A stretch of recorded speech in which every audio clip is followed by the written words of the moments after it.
Marble City. RWAC. Yeah. Don't never use that. What? Yeah.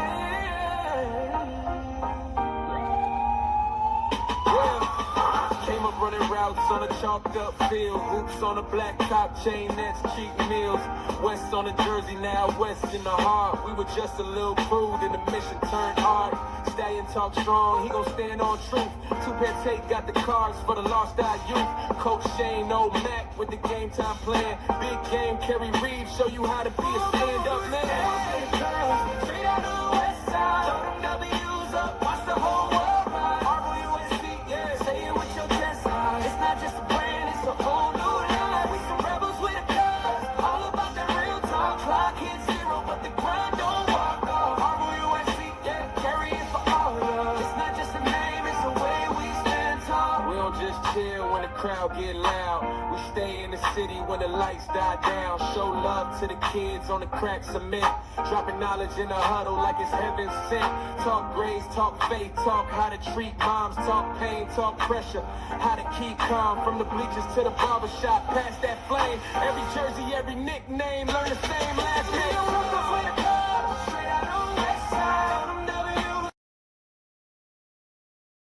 What's up, everybody? It's your boy, the Italian Stallion, here for another episode of Rebels with a Cause. You know what time it is. It's time for that cause, 9:30 Wednesday night, because that cause don't stop when that clock hits zero, baby. Listen, still been working on that intro, been busy, got that conference next week that I'm nervous, but I'm ready for, but I want to thank each and every one of you for tuning in tonight. Male therapy hour. Actually, sometimes we go 2-3 hours, depending on what we want to talk about, but a huge weekend in sports and even this week. But first and foremost, got to give some love. We're now up to 194 subscribers, over 20,000 views. Keep punching that like button and sharing our cause so we can gain others to join it. Also, when you join that show tonight, hit the chat box live. We can answer your questions as well as voice your opinions. As of course, it's going to be me and the crew talking all things. Also, want to let it be known that got to give some love to the sponsors as well. King's Chamber there, Miss Kim Castle, always gets me taken care of there. Actually going to go pay her a visit before I go to the conference and make sure I'm looking stallion strong. But listen, you need to go give her a call. Hit up her website, King's Chamber, book you an appointment. Manicures, pedicures, haircuts, beard trims, massages. She's got this new thing that gets in your shoulder and neck. It's really good. And, you could join the VIP or just pay for the individual services, get you a tasty beverage while you're there. She makes you feel like the king you deserve to be and gives you that royal treatment. Let her know Rebels with a Cause sent you. Also, our guy, Mr. Alex Thatcher, a class of 2003 grad from West High School, Knoxville Coffee Company. They're off Sutherland Avenue. That brew is good any time of the day. They're at the heart of Marble City. Let them know Rebels with a Cause sent you. Also, if you're looking for more of that traditional barbershop look, go hit up Barbershop in Knoxville. See Josh Fink and Corey. Let them know that Two-Pair Tate and the Italian Stallion sent you. And also, follow 332 Studios Big Fact Sports Network. Show all the love to all the channels that show us love because we all do this for the entertainment factor, and hopefully we entertain each and every one of you guys. And always remember, smash that like button and share us. A programming note, want to give a shout out to my guy, Big Game Kerry Reeves, last night for the KR Big Game show. Another solid show last night, already surpassed his viewers from last week. So if you haven't hit that up, definitely go check it out. It was a fire show, and his show's more like mine where, you can come on and talk a little hoops or football or hockey or Olympics, whatever is the topic, because when he's talking about it, it's a big game. So just want to let that be known. And also, as programming note, because of Super Bowl on Sunday, Stallion Speaks is going to air Saturday night at 9 o'clock. So we can talk a little bit of action. I know that the Vols are going to be in the middle of playing Kentucky. I'll be having that in the background kind of watching. Obviously, Duke and North Carolina will be done by that point. A lot of big basketball this Saturday. We'll talk about that, talk some football, get you everybody ready for the Super Bowl on Sunday. Of course, we're going to talk about that tonight. And last but not least, I also just want to make sure that we just get this out the way, because we always just want to make sure that that we're doing that. But just remember that the views and opinions of this program are not affiliated with those of any other organizations or entities. These are solely the RWAC family and guest panelist views. But that being said, more than anything, I know that we got the chat box hopping already. What's up, Guy Thompson? How you doing? Good to see you, brother. We're going to talk about all sorts of things. So whatever you want to talk about, we'll do it. But first and foremost, let me bring on one of my panelists tonight. Coach Shane O'Mac is under the weather, but he'll be back next week. Of course, I'll be out of town and not be able to entertain you, but I'm sure that the family will get you taken care of next week. But speaking of family, got to bring him on. Had a solid show last night, and I'm sure he's just going to add to it. But give him the love and respect that he deserves. The one, the only, our guy, big game, Kerry Reeves in the house. What's up, Kerry? How you doing? Good. How are y'all doing tonight? Oh, doing great, man. Doing great. Good. I want to thank everybody for watching the show last night. I thought it was another good show. I'm enjoying doing it. I can't wait for next week. We'll talk about after the Super Bowl, after the first few days, the Olympics with college basketball, everything going. So it's going to be a fire show next Tuesday too. So join me at 8:00 Tuesday night. Absolutely. Well, yeah, absolutely, brother. And no, solid performance last night. I mean, let's get into it right away and so forth. Obviously, if you're living under a rock, whether you like football or not, we've got Super Bowl week, Patriots versus the Seahawks. Who do you guys have winning? What are you looking for in this game? I'm going to tell you something, Kerry, and I'm just going to start this off right up the bat. And if I offend anybody that's watching this, whether live or recorded, what the absolute hell was that that we were supposed to be watching last night? That was the Pro Bowl. That was absolutely pathetic. I have never seen anything that there were people that had died and gone to their graves wishing they had been a Pro Bowlist. And now it's just like a joke. I mean, I know you don't want to get players hurt and everything like that, but what the hell was that last night? It wasn't even played on Sunday. It was a glorified flag football game. I mean, I'd rather watch old timers do that and so forth like that. Exactly. I mean, am I wrong by saying that? I mean, what the hell was that? On a Tuesday, man. On a Tuesday. Placed a Pro Bowl on a Tuesday.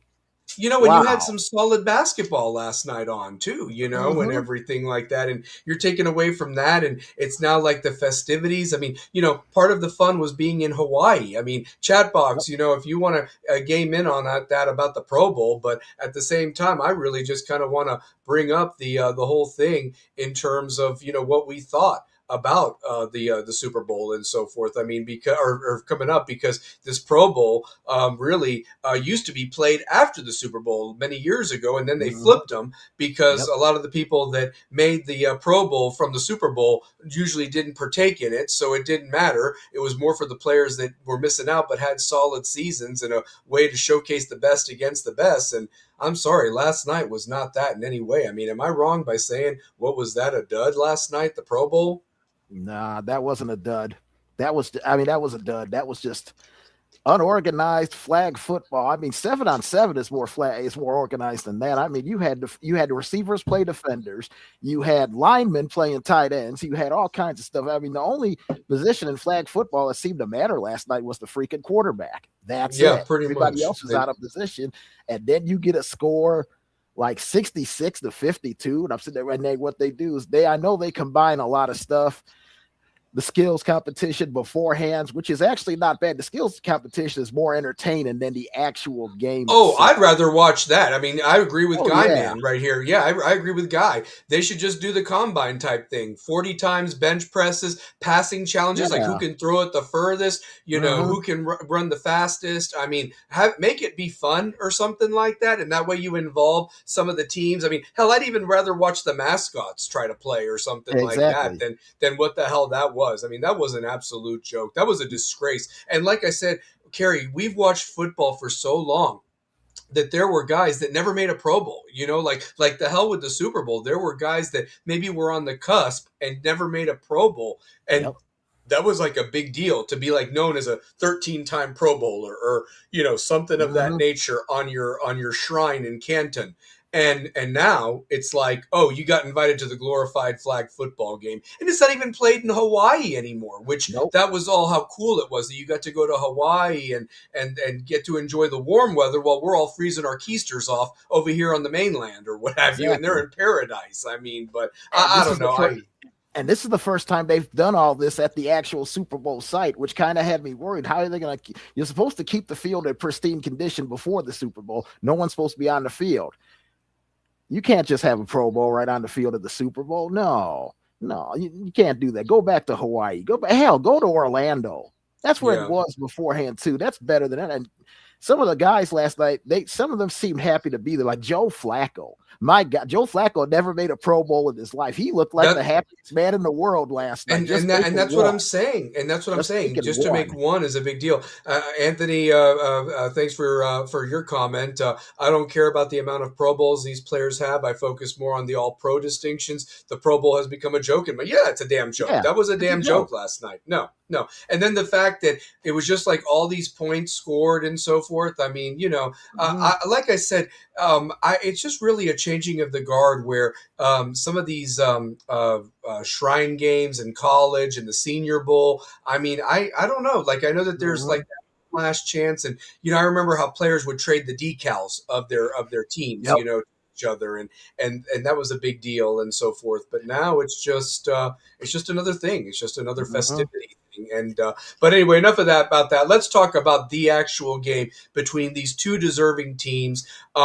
Kerry, I haven't looked at the line lately. What's the line right now? Because I know it opened up around 5.5. I know they both have identical records, but looking at this matchup on paper, everybody seems to be putting the money on the Seahawks, and maybe that's wishful thinking for all the hate the Patriots get for obvious reasons. But what's the line right now, brother? The line is still 4.5. It hasn't changed from the Sunday after the NFC Championship game. It was set then. It hasn't changed, which is unusual for a Super Bowl game at 2 weeks' notice. You would think it has fluctuated a little bit, but not only has the point spread not changed, the over-under hasn't changed. It's still stuck at 45.5, and the money line is New England at 195. So a lot of the money is going towards New England. Me, if I would have picked this game, I'd pick the under. I would too, for sure. I would go with the under. I'd go Seattle, and I would go with the under. Do we even know what the weather's going to be like? I mean, I know it's Northern California. Is it going to be rain in the forecast? It's an outdoor stadium. I agree with you, Anthony, in terms of the NBA, because realistically, the All-Star game is just a popularity contest. There's people that have made that weren't even deserving of that, and it's just because of who the fans like and who the shoe deals and all of them promote and so forth. I actually enjoyed during the NBA All-Star weekend the skills competition, the dunks, the 3-point contest. That's what I look for. So it is I also go ahead. It's supposed to be 66 and sunny and cloudy. And perfect. So that's perfect. That's perfect weather right there. Then there won't be dry field and everything. So, I think both teams are, Anthony says, I think both teams are playing with house money because really nobody expected the Seahawks to be this good. And the same thing with the Patriots. Yeah, absolutely. I mean, right now you just had the Vikings fire their offensive coordinator, and deservedly so, for the blunder of not putting it in Darnold's hands. And I wonder if Jefferson had something to do with that. The general manager. The general manager got fired. Okay, yeah, he was in Mobile, though. You said last night on your show. Yeah, he was in Mobile for the Senior Bowl, and they fired him over the phone. Yeah.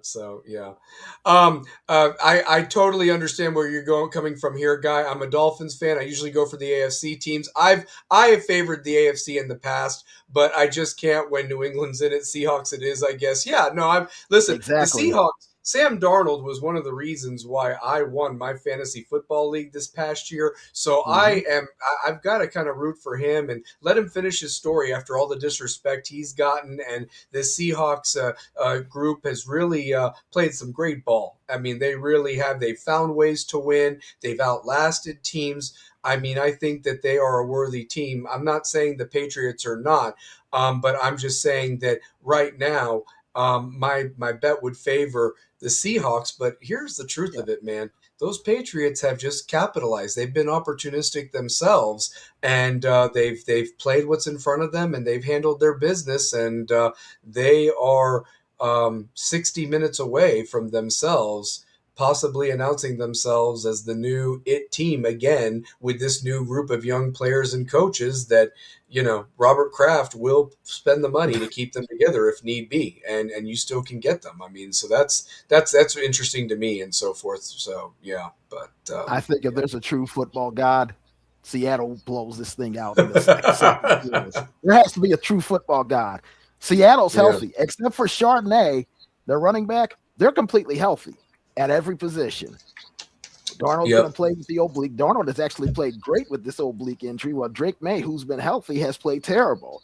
And I expect that to continue. I don't think Drake May's going to have a fun day with this Seattle defense.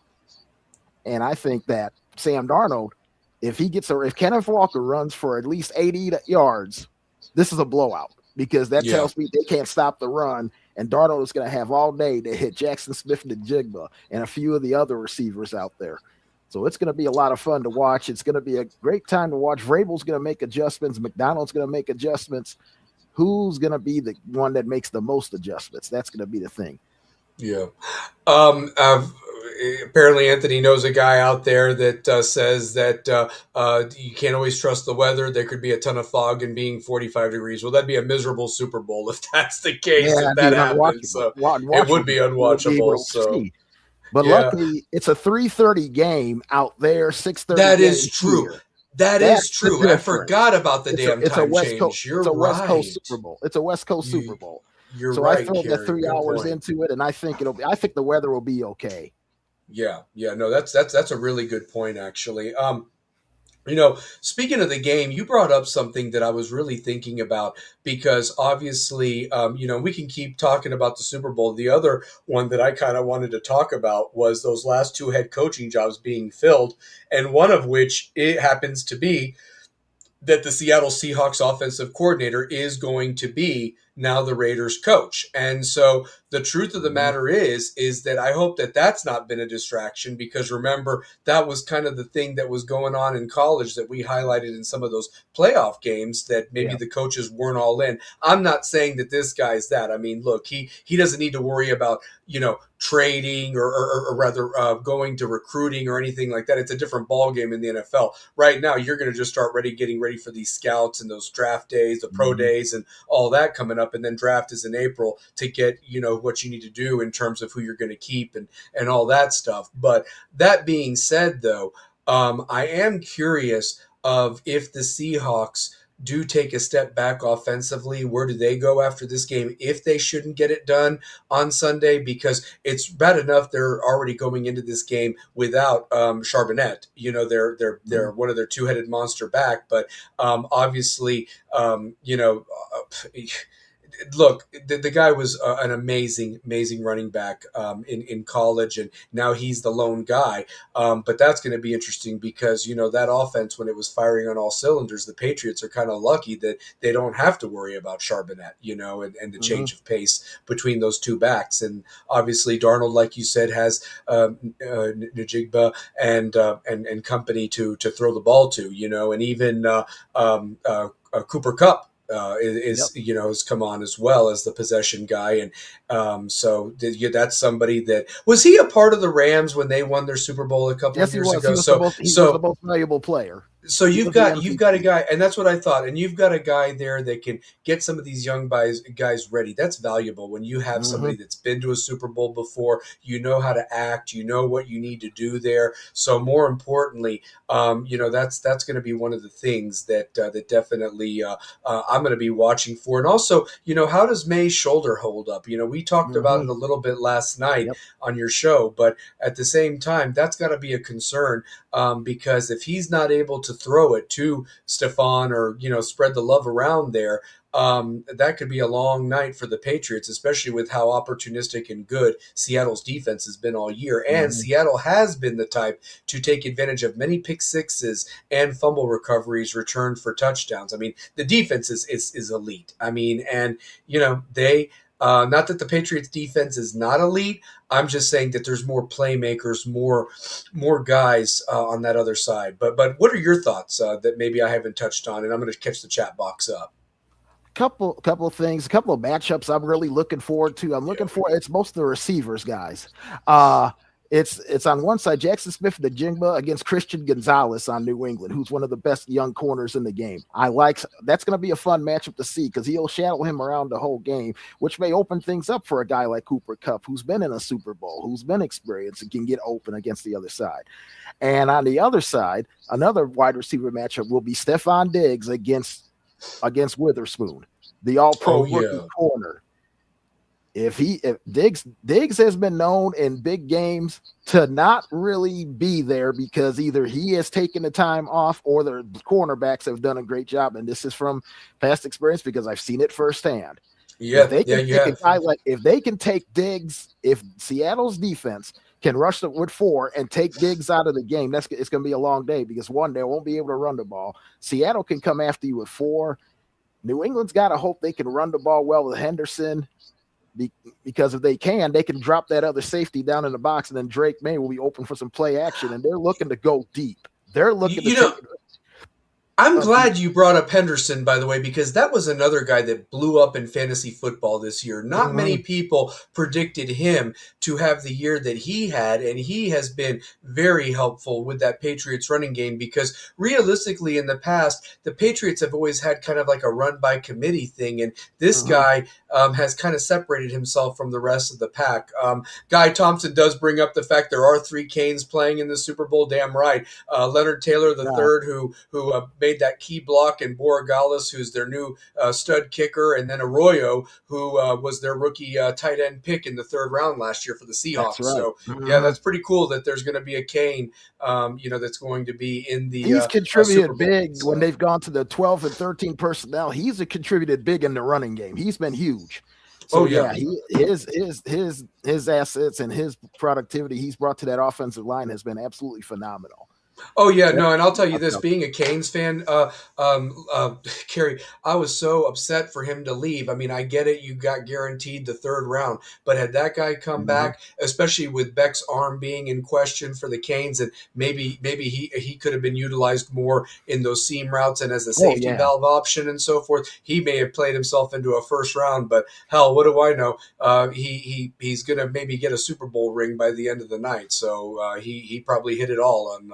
And the winner's share is $100,000 is the winner's share. A player. That's nice. $100,000. That's nice. That's not no wonder you go to Disney World. That's what you need to pay for Disney World now when you do the That's commercial. not even including some of the contract incentives that some of these guys have in their contracts if they win the Super Bowl. That would be on top of what they got. That's amazing.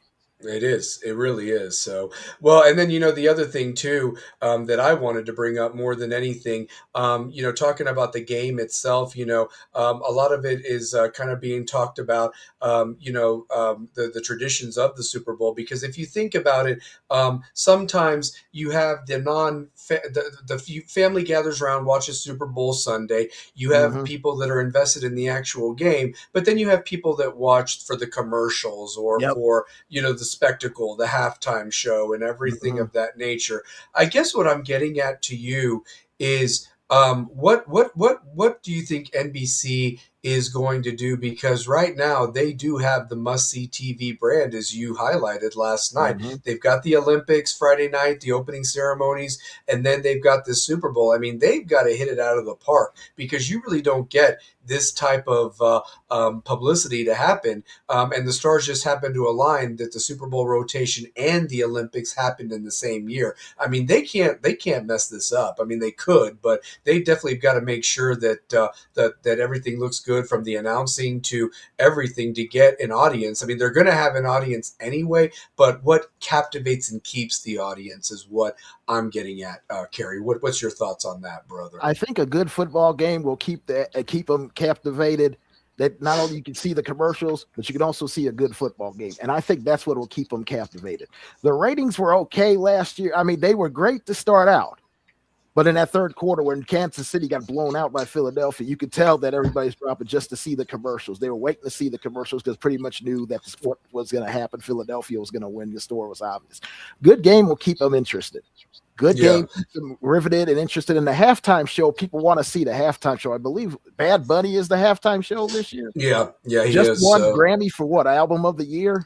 Album of the If I year, and saw that right. yeah. Yeah, so he is hot right now, and a lot of young people will watch that halftime show. The ratings for the halftime show should be pretty good because there's a lot of young people that love Bad Bunny. Heck, there's a lot of middle-aged people that like Bad Bunny, so that'll draw a really good number for halftime. That's the only thing about the Super Bowl. If you're a player, you got to get used to. A normal halftime in a football game is 15 minutes. It's going to be 30 minutes in the Super Bowl because of the halftime show, because of all the. You're right. You cannot allow the other team to double up a possession, get the ball at last at the end of the first half, then first at the second half, because we've seen offenses have not been on the field in Super Bowls for over an hour, and that makes a huge difference because timing's off, everything's off. So the possessions before halftime and start of the third quarter are going to be huge because of the length of halftime. Very, very, very good point there. Very good point. The other thing too, that I'm looking forward as well. We did mention that last year I actually kept watching because I just was ready to watch the Chiefs lose. Like I just could not. It was like a bad train accident. Like you didn't want to, look away. And I was just I was so over the Chiefs, and I wanted somebody to give them the ass whipping. So Larry Frank says I'm not watching the halftime show. That will be my bathroom break. Get a boy. I like it. So I mean, truth be told, like there's some people that I work with, and shout out to them. They're excited about the Bad Bunny halftime show. And I mean, I guess I'm just too old and I don't get it. I mean, I've heard a little bit of his music and it's okay and everything like that. But realistically, I'm there for the game and the spectacle and everything like that. And I just want a good game to determine it on the field of who is the Vince Lombardi winner this year. I think you also have some of the people too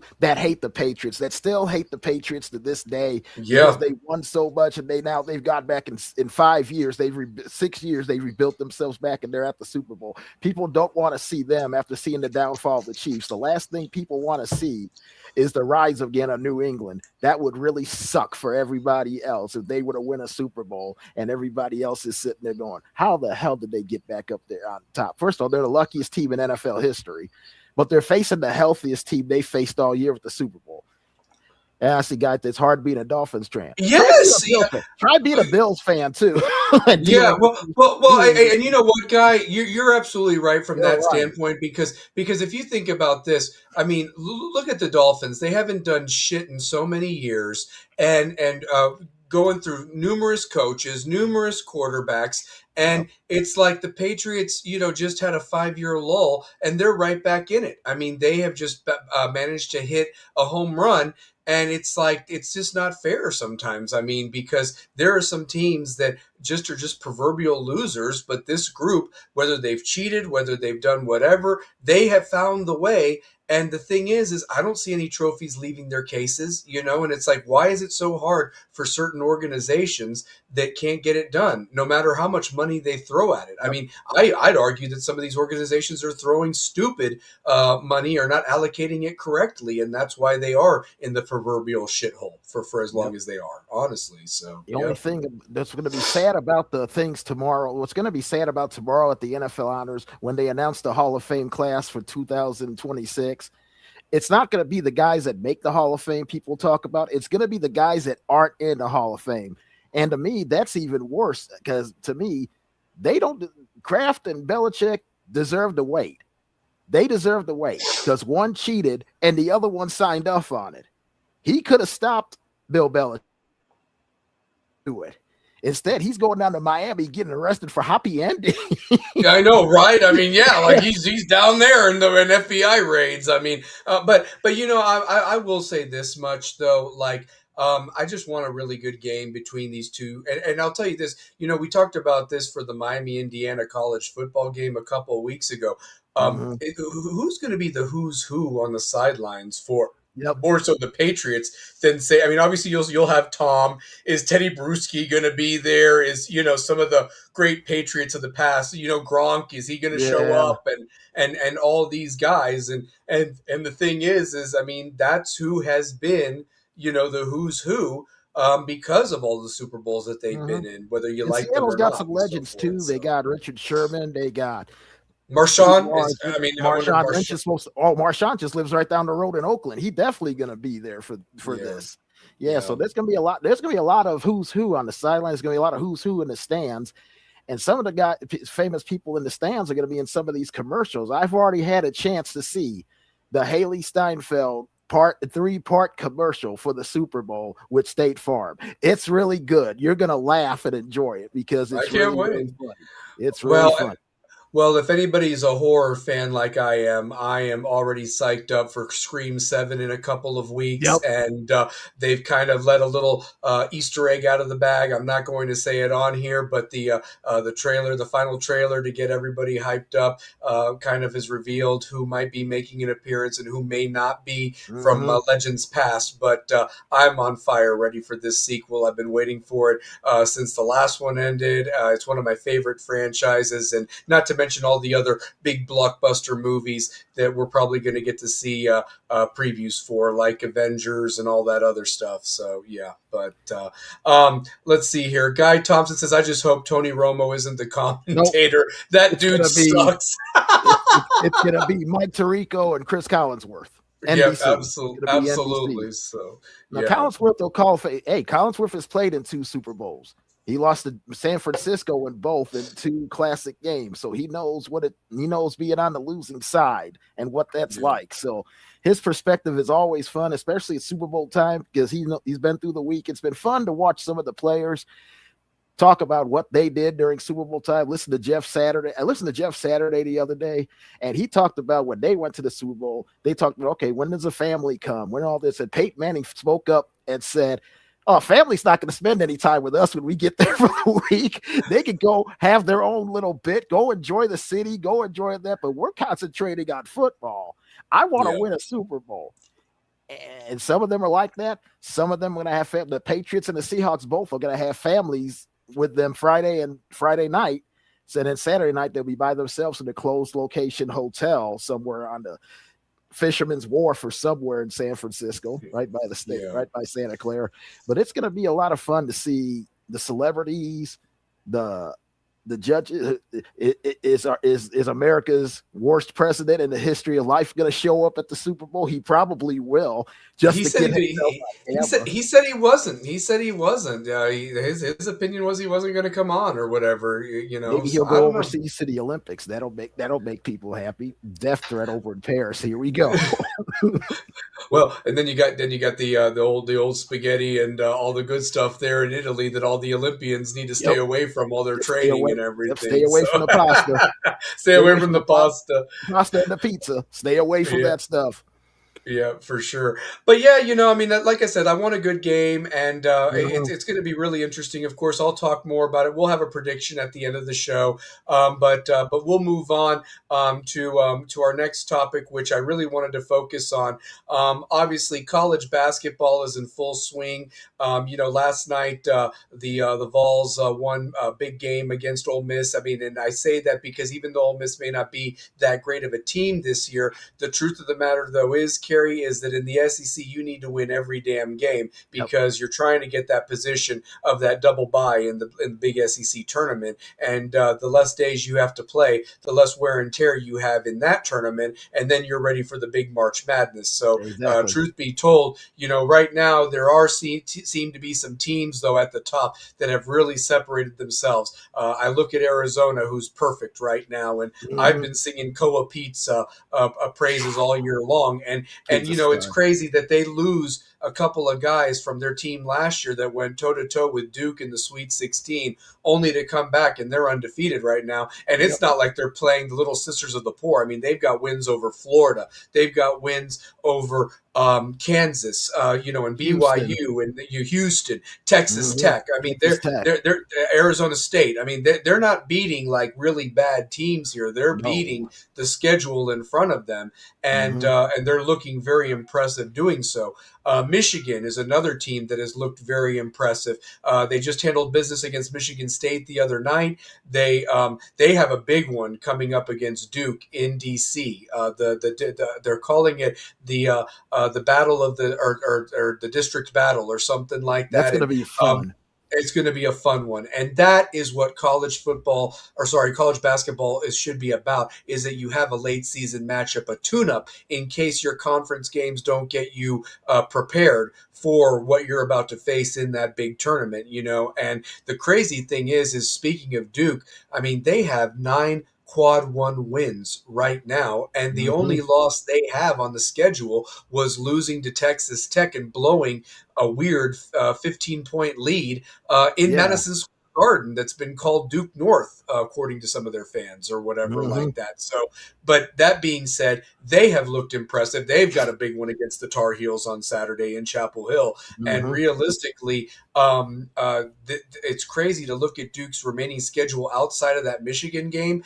The ACC network had a graphic that, other than this North Carolina game on the road, Duke is favored in all their other ACC matchups with an 80% type of thing. And that's even included the return game North Carolina goes to Cameron at the end of the month. Isn't that crazy? Like that just blows my mind, dude. They could go undefeated. They could run that conference undefeated. They could. And then that's why I said, that's what bothered me the most. It's like, look, you can hate that team all you want. And for Bruce Pearl to kind of sit there and say, oh, well, they don't belong in the same top 3 as Michigan and Arizona and Connecticut. And I'm like, well, that's where I disagree with you, sir, because between the 9 quad 1 wins they have and the fact that I saw that graphic before they even beat the hell out of BC last night, they were 32-1. in their last 33 ACC games, including the tournament last year with the Cooper Flag team and everything. And I'm like, dude, that's like a solid team. I mean, I wish Miami would be have that record in the ACC, where nobody would mess with you, or Tennessee in the SEC. So, I mean, but of these teams, and then Connecticut, like I mentioned, I mean, here they are again. They were back-to-back champs just a couple of years ago. They had a little bit of a down year last year, but they're right in it. And they're finding ways to win close games in the Big East. I mean, so, and then not to mention there's another tier like in Illinois that you highlighted last night that's very good. Gonzaga. But what's your thought so far on this college basketball season? So it's been fire, man. We're seeing the emergence of veteran teams like a Duke, like Arizona, like Michigan. We're seeing young teams come to the surface too, like a Michigan State, like Illinois, like Iowa State. We're seeing a lot, and Nebraska's coming out of nowhere. Gonzaga is consistent as always. Houston is doing what Houston always does. They hang around in the top 10. They beat people, hang around in the top 10. Purdue, even though I hate Purdue, they find a way they're like the gnats of the world. They stick around when you don't want them around. They're right there. They're CBS's darling on Sundays. The only thing that CBS likes to show. Guy, I'm glad you said that, man. Duke has been killing it in conference play. They look unstoppable, and that's the thing. Look, there's not teams I like, but here's the thing. I will give DAP where DAP is due, especially when you have a fun player to watch like a Cam Boozer, or you look at somebody like a Koa Pete at Arizona. Nate Ament was fabulous last night for the Vols, for anybody that missed that. But I'm just saying that these freshmen, enjoy these freshmen, because Kerry, it's wild to think about that there is really only less than 10 games before we get into the conference tournaments and then the March Madness. I mean, so enjoy this freshman group. You'll be seeing them on an NBA team near you next year when they all go for the draft. But I just am appreciating the games that these kids are playing in. Caleb Wilson for North Carolina, whose praises I've been singing all year. For Miami, Shelton Henderson. I hope he comes back. He could use another year. I don't think he's quite in the echelon of the guys that I've named, but that's a guy that has been very impressive. He's got a lot of talent. He's a good player. He's a good ball player, man. And listen, I don't even have to mention Darren Peterson and AJ DeBonsa. They're going to be 1 and 2 in the draft. And Peterson right now, if he hadn't had this hamstring injury, he probably would be right there with Boozer for National Player of the Year at this point. But it is what it is, and so forth. But yeah, and then the other thing. Yeah. Go ahead though, bud. So I tell yeah. you what, with Nate Avent, Rick Barnes gave us a little bit of a preview saying that he was going to struggle slow, but then as the season got going, he would warm up. Nate Avent is in a groove right now. He is in a serious groove. It seems like everything he's throwing up is going in. He's getting more aggressive to the basket. His defense is stepping up. He is playing really good ball at the right time. Tennessee goes to Kentucky Saturday. You can right that we wrong. need that one. If you can right that wrong from 2 weekends ago and get that win, the rest of the schedule, the only thing on that schedule that bothers me is Vanderbilt twice. And right now, Vanderbilt's starting to slip a little bit. But if you could split with Vanderbilt, you beat Kentucky, you split with Vanderbilt, that top 4 in the SEC is going to be pretty much as good as golden. Yeah. You're going to win enough games to get one of those 4 spots.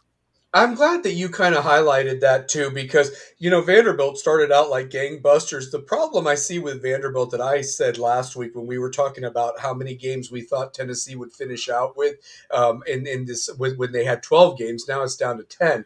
But the truth of the matter is I'm looking at it more than anything I think Tennessee, when they play Vanderbilt, definitely has to take the height advantage and rebound the basketball. They cannot let Vanderbilt have second and third opportunities. But on the flip side, they need to take advantage of that and bang it down low and not settle for unnecessary jumpers that shoot you out of a game. That was like what happened against Kentucky. So I hope that Tennessee utilizes a better game plan when they go up to Rupp on Saturday, and they do 0-1 back, because realistically, they shouldn't have blown an 18-point lead. They really should not at home. Not at home, especially. And I think from what they said today about Akpara, we're probably going to get him back Saturday night for Kentucky. And that was the bigger concern. That's huge. That's huge. That's another body. That's another big body underneath. You got 3 big bodies. And Estrella has been playing really well, too, picking up all the loose change around the rim and putting it back in. You got Gillespie shooting well, Avent shooting well. People worry about that Tennessee doesn't have a third scorer. They don't need a third scorer. It could be a different third scorer every night. If you get production out of the other guys, you're going to be fine. Yeah, well, and then just to bring this up real quick, I want to highlight Guy Thompson. Fire chat tonight, man, sir. Keep it up. Coach Larinaga gave a better platform for Miami basketball, but the NIL is only $10 million a year. If they could push that up some, I think we could probably get some blue chips. I think with Jai Lucas showing what he can do with this group, don't be surprised if that number gets pushed up to 15 mil, especially if the football team continues to do what they're doing, because, again, football pays for all the other sports. And if they see a return investment with basketball and even baseball, maybe making an appearance in Omaha this year, preseason 21 for Miami, don't look out for that. Look out for that. It's funny, Kerry. I love how these media people are like, oh, they need this, they need that. Here's the truth of it. Realistically, there's only going to be one team going to be hoisting the trophy, and March is all about the matchups and how you match up and everything of that nature. And truth be told, I was hearing that same argument with Duke. Do they have a second scorer with Cam Boozer? And I'm like, well, shit, if the guy's guaranteeing you 23 and 10 rebounds a game, then anybody can get hot and be that second scorer. And the way they play lockdown defense, defense wins championships. And look at Houston last year with how well they played defense and so forth of that nature. And the Gators just managed to just have Walter Clayton Jr. That was the difference in that game and so forth there at the end. But I think anybody can win this tournament, but there are definitely some teams right now. I look at Iowa State. We've not even really mentioned them. That's another Big 12 team. Houston, as you mentioned, with the freshman point guard. Purdue, you've talked about. Texas Tech. BYU. Kansas. Arkansas is right there. Carolina. The Gators are coming on, and then you've got St. Louis and Miami of Ohio. Miami of Ohio is still undefeated. They're one of 2 undefeated teams left. It's them in Arizona. And then St. John's, who everybody was kind of leaving for dead, they're finding their groove right when you need to be. And maybe those expectations were a little bit too high at the beginning, but Pitino can coach, man. So I'm just saying that it's going to be a fun tournament this year. As much fun as we thought the college football season was this year with who anybody could win it, don't be surprised if maybe somebody in that 7 to 14 range gets hot and gets a good path and goes from there more than anything. And how are the refs going to call the game? And do injuries happen that maybe ruin certain teams? I mean, I remember the 2000 NCAA tournament. Everybody thought it was going to be Cincinnati or Michigan State, and poor Kenyon Martin tears his ACL, and that was the end of that. And Cincinnati had been number one all year that year. So, I mean, anything can happen in these type of situations when you're playing a lot of ball, and especially those conference tournaments where you have to win almost, 3 nights in a row, 4 nights in a row, depending on your draw. So, yeah, absolutely. Yeah, 100% is right. But let me ask you this, but who do you see maybe as a possible team? And chat box, this is open for you as well. Maybe that we haven't focused on in that top 10, maybe in this bottom level. I mean, there's a Clemson team that realistically has exceeded far expectations. Yes, and if anybody I look at could probably give Duke a run for their money in the ACC other than Carolina, look for Clemson. But the thing is, the game is at Cameron, and there is no return trip to Littlejohn. And so forth, and maybe they play in the tournament, because that's how they was last year. They played them once, and it was at Littlejohn. So and it was a really good game that came down to the wire, and Cooper Flagg traveled, and then they hit free throws that sealed the deal. But and then we thought that they were going to play in the ACC tournament, only for them to blow the lead against Louisville, and we got Duke and Louisville in the final, and not Duke and Clemson in the rematch that everybody thought was going to do. And Clemson was a team that I thought was going to make some noise in the tournament, and they got bounced right away in the first round. It completely killed my bracket in that first year. But it looks like they got a more solid ball club, and Brad Burnell can coach. I mean, he can. He's an excellent coach. He's really rebuilt that program. I look at some of the other, like Texas Tech, BYU scares me because they got a dynamic scorer. Arkansas, I don't know what on any day they can shoot the lights out or build a house. That's how it's no middle ground with them. They can either build a house of bricks or they can shoot the lights out. Can I ask you a question about Arkansas, Kerry?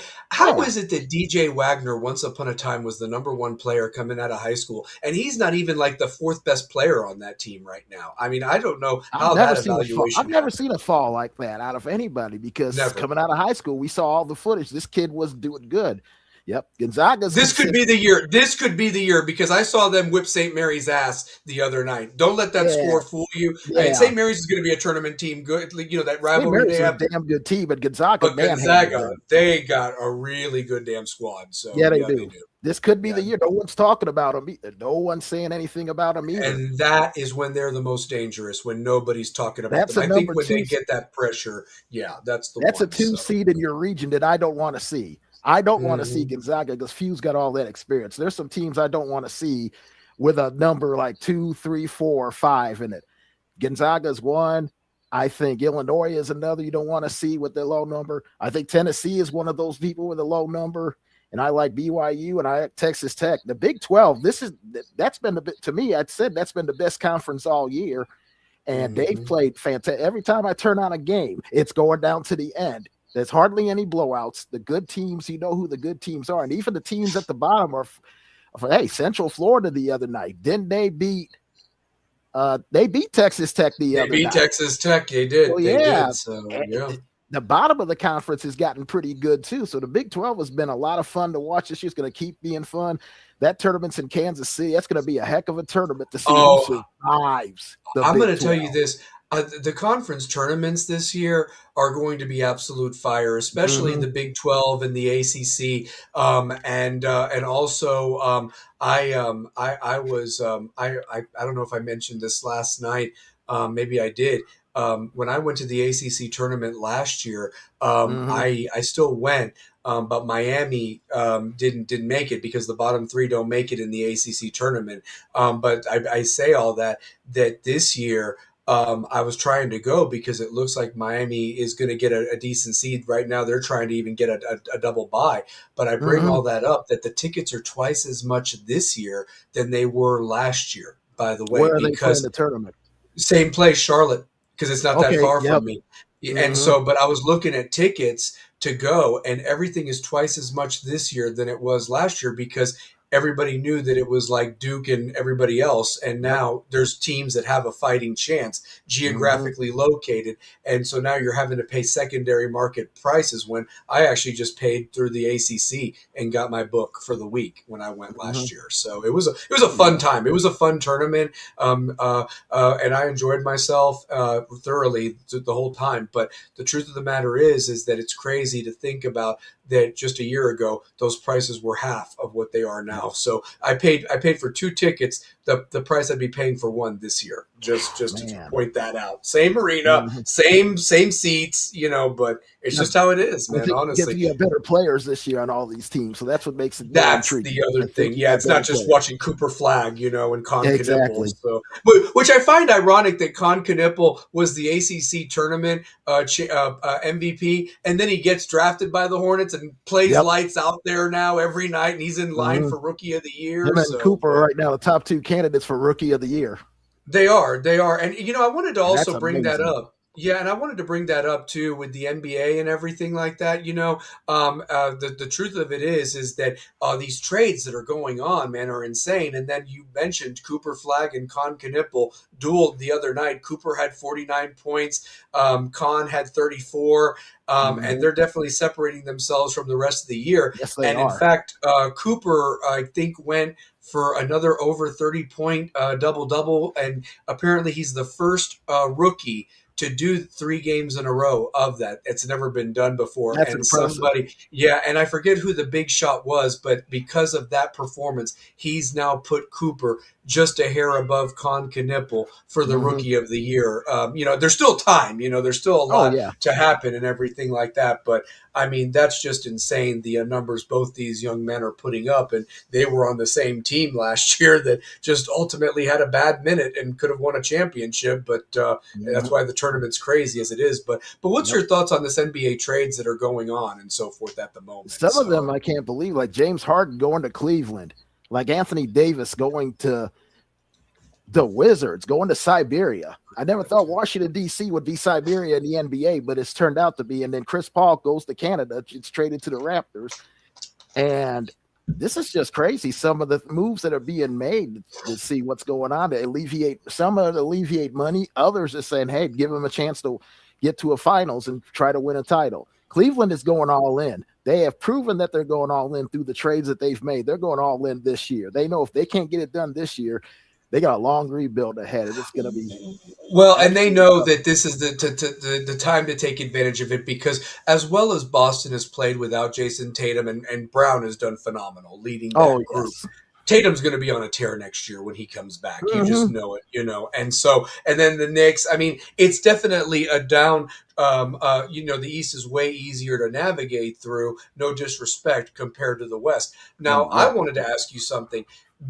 With the Mavericks dealing Anthony Davis, that tells me Kyrie Irving's not coming back this year. Yeah. And I think that they are just going to see if Coop can even get them maybe the play-in, the 10th seed, if they're lucky. If he can but pull that realistically, I mean, they're done. I mean, because Derek, their big center, he's out for the year. Yeah, Lively's out for the year. He's been out for the whole time for the most part. So I guess what they're just banking on is perhaps maybe securing a couple more draft picks, some more money maybe for a free agent, to when Kyrie and Derek come back to maybe go with Coop, and then they just roll the basketball out and whoever they draft. But that intrigued me that they got rid of him and then sent him to Washington, like you said, that's Siberia, that all careers go to pretty much end over there in Washington. So it's terrible. So yeah.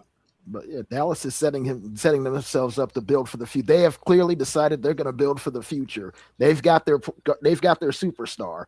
Now, if they can secure another top 3 pick, boy, look at the picks look at the guys that are going to be eligible. You're not going to, if you 1, 2, 3 looks. I was listening to Jimmy Dykes last night during the game, and he said 1 through 12, you're going to get a terrific player. He said it's never been like this in the NBA draft before. 1 through 12, you're gonna get the player you want. Yeah, Yeah. Well, and you know, Larry, I sent you the link if you wanted to come on as a guest panelist, brother. That's completely up to you. Yeah, Yeah, Clay you're has right. nobody. Clay Thompson has nobody right now. You're right. Nope. He doesn't. But yeah, because I was really wanting your thoughts on what the Bulls were doing and so forth. Honestly, you That's a know, because I shocker. know it really was. It really That's a was. I shocker. mean, because he was, I felt doing great and so forth. I mean, I think they're I getting thought, ready to part ways with Billy Donovan too. I think Billy yeah. Donovan will be finished this year in Chicago. I don't Well, see him and returning back. Well, and speaking of rumors that I heard, apparently the Bulls are really wanting to throw money at John Shire, who's at Yep. Duke, who is from Illinois, and Mm-hmm. apparently there is mutual interest there. There is mutual interest there. So I don't know. I mean, like that's going to be very, very intriguing to keep an eye on. You know, but truth be told, I think about the Bulls to a point where I think this goes a little bit deeper. I think you need to apologize to Phil Jackson and Michael Jordan and get whatever Yep. curse was put on for the Exactly. disrespect you showed them on the way out after they made just the it Uh, franchise. So it's and the just one of problem is those Jerry things that, Krause passed away, so you can't get yeah, him resurrected, or you don't want him resurrected or anything. you bet. So So yeah. Guy, thank you, sir. Thank Listen, you, guy. hit that Awesome, like man. button. You come on next week. We're always on Wednesday nights. So, yep, and Carrie show on Tuesday for sure. Mhm. So, oh, Yeah. well, wait a minute. Business is about to pick up, and I'm Uh-oh. going to tell you this. I'm glad that he's joining us right when we're talking some NBA, man, because he knows Woo! about the NBA, baby. So let's bring him on. The original, the OG that helped me start this bad boy, my brother, my favorite Florida State Seminole, Mr. West 2003 in the house, baby. The voice of the running Rebels and Lady Rebels, Mr. Two-Pair Tate. Brian Tate is in the building, baby. How you doing? Yup, what's Doing up? doing pretty good. Wasn't feeling too good. Just was feeling a little tired, a little fatigued. Oh, man, I think Man, we're we all gotta. getting it, man. This weather's been nuts Yeah. up here. These people ain't around. I mean, today it got up to like 40 something. Now it's back down to Yeah, 32 and flurrying. I Yep. mean, oh man, yeah, And man. next week it's I gonna have the be sniffles. and next week's gonna be in the 60s. So hang on to Yeah. your hats there. It's been crazy, man. It's been Mhm. crazy. Like I can't even. I really did the wet. Like, man, it's been a really really wild. So even with some of these games, you know what I'm saying? Some of these games are have been getting, canceled or have been moved and Mhm. things of Moved up that because nature. of time to get it done before the snow came. I saw they did on Friday night with West versus Central, the basketball game and everything Yep. like that. They Yeah. moved it up an hour so everybody could get home. So yeah, Yeah. but Yeah, yeah, yeah. And and Wes has been playing really well. Kalu I saw that. Fofana, he has just he's really came into his own his junior year. And it's just wild to see because we saw it as a freshman. We saw the growth and the development as a freshman, and Mhm. he's just been able to um, really pace the game, and he's Mm-hmm. he's playing he's playing like such smart basketball, and I give a lot of credit to Coach Eggleston, man. Like he's had to weather a few storms. Like they've had some player issues where guys have been kicked off the team. And I kind of don't like when that has happened because you know I've seen it where guys quit and they don't understand like that quitting leads to other things. Like Mhm. how good would that team last year would have been with Mike Nelson Oh God, man, after that Reese went down? I mean, Like, and then how about Cowan moving? You know, I mean, we could have used a mailbox there to just keep him in the district, just to keep him on the team. yeah, You you think know, I about it, mean, like all those guys from the team that showed so much, like Christopher Cowan. He goes to Mhm. Carter and he's an all district player.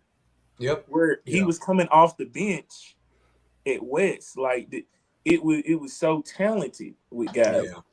And you know, high school basketball, I mean, it's picking up. You know, this month is it. It is getting close to the districts and tournaments regionals, again. man. So, It yep, is. district and regionals and state. I mean, it's crazy. We were just talking, Kerry, before you jumped on. There's only 9 more regular season games to enjoy this stud college basketball freshman class. You know, Man. Caleb Wilson, Koa, Boozer, Made a match. Devonta, Nate all of Ament, it. yep, Ament all these last night. guys. All these guys, man. You know, Kingston and Flemings. Yep. Kingston Flemings, Fleming. he's really How rising up good the is board. Kingston Flemings? Oh my God. Dude, I think we're going to have one of the best March Madness tournaments of all time this year with these group of guys. I mean, the even the conference tournaments with the Big 12 and the Big 10 and the SEC, even the ACC, that's going to be must-see TV from Wednesday to Sunday. And I'm going to say the teams to worry about, I'd worry about St. Louis. Yeah. I'd worry. Let me see here real quick. I had the top 25. Could keep talking. Look at this down here. Yeah. I love what Coach Josh Schertz is done. What he's done at LMU, what he's done at Indiana State. Indiana State. Yeah, Indiana State. What yes. he's done at St. Louis. Arch Madness, man. That's one like, of my favorite. That's one of my favorite postseason tournaments of the year. Is Arch Madness. There they are at love 21. There they are at 21. But you know, 25. we were talking about this. How the CFP will never be what March Madness is. Never. Because there is, I feel like there's a hierarchy of elitism in college football. Agreed. That's not like that in basketball. Mm-hmm. Basketball is one shiny moment. Yep. Like, it is. If Miami of Ohio goes to the Final Four, it wouldn't surprise you. Oh, hell no. If St. Louis went on an Elite Eight run, it wouldn't surprise you. If Arizona lose in the second round, you know what I mean? Like, it wouldn't surprise scenarios. Yeah. And especially if they're undefeated and you've not been down and then the calls are not maybe there that you got in the regular season. You got a different referee group that is going to let this play. And then there's a lot to be you nailed it, man. There's a lot to be about strategy. Coaching matters in March, especially with how you run a zone. Maybe a team is expecting you to, maybe go man to man, and then they come up with some 1-3-1 zone that just is absolutely stifling what you are trying to do on offense. And then if the shots aren't falling, those rims are a little bit tighter, especially when they play at these NFL dome stadiums. And height matters. We talked about that last week. And a complete different height. And height in those type of environments, height matters. Because you got to get you got to get the baskets, the second chance points, and the rebounds. I mean, you've got to do that to be great. Honestly. I remember last year, Tennessee's draw. They went through Lexington the first 2 rounds. They know Lexington. They know the rims there. They scored well. Went to Indianapolis. Dealt with Kentucky and Indy. They just had a bad shooting night against Houston, but they've been in those places before. Yeah, and it's really about matchups. Yep, it is. The tournament. That's why I said, when we were talking about the CFP, I said, man, there's no way on God's green earth that the CFP could resemble what you see in March. It'll never do that. It'll never do that. It would never. Like, think about it. If JMU went on a run to play Miami for the title, that wouldn't be. Nah, it wouldn't. It just wouldn't. It wouldn't resonate like it would if it was March Madness. Correct. I even think about that team a couple years ago. North Carolina was very underrated as an 8 seed that got to the championship game that lost to Kansas. But remember, look who their opponent was, a 15 seed and the team that upset Kentucky. Was that St. Joseph's? That was St. Joseph. Yep, that was St. Joseph's. They upset Purdue and Kentucky in one weekend. Kentucky on the way to get there, and then when they got to North Carolina, beat Baylor. North Carolina beat Baylor. Yep, that great Baylor team in that double overtime game. Yep. So, and that's what I'm saying. The defending champ. Nobody right. saw a 15 and an 8 with the right to go to the Final Four. But if you saw that in the CFP, like you said, two pair, I mean, when they got to the Final Four, they'd probably get their ass handed to them, like in football, against Miami or Ohio State or something like that. Like football is way different. Like exactly, we're coming up on like the kind of final football game of the year without of course we've got the UFL, but that's kind of like I feel like that's developmental football. Yeah, it's developmental spring football. Very developmental football. I'm glad we have it. Yeah, I'm glad we have it. But the thing about college basketball, when you start looking at the outside teams, like I feel like Kansas is going to be a tough out. Yep, Kansas is going to be a very tough. They're dangerous. Yeah. and I'm not the world's biggest Bill Self fan, but yeah, they're dangerous. But he's a hell of a coach. He's a hell of a coach. And then you got Connecticut, Hurley. As much as we can't stand his antics on the sidelines, that's I love Hurley. Two of them. Damn good coach. Damn good. No, coach. I think Hurley's one. I think Hurley has replaced Jay Wright as my favorite coach in college basketball. Oh, really? Jay Wright was a damn good coach. Jay Wright was a damn good coach.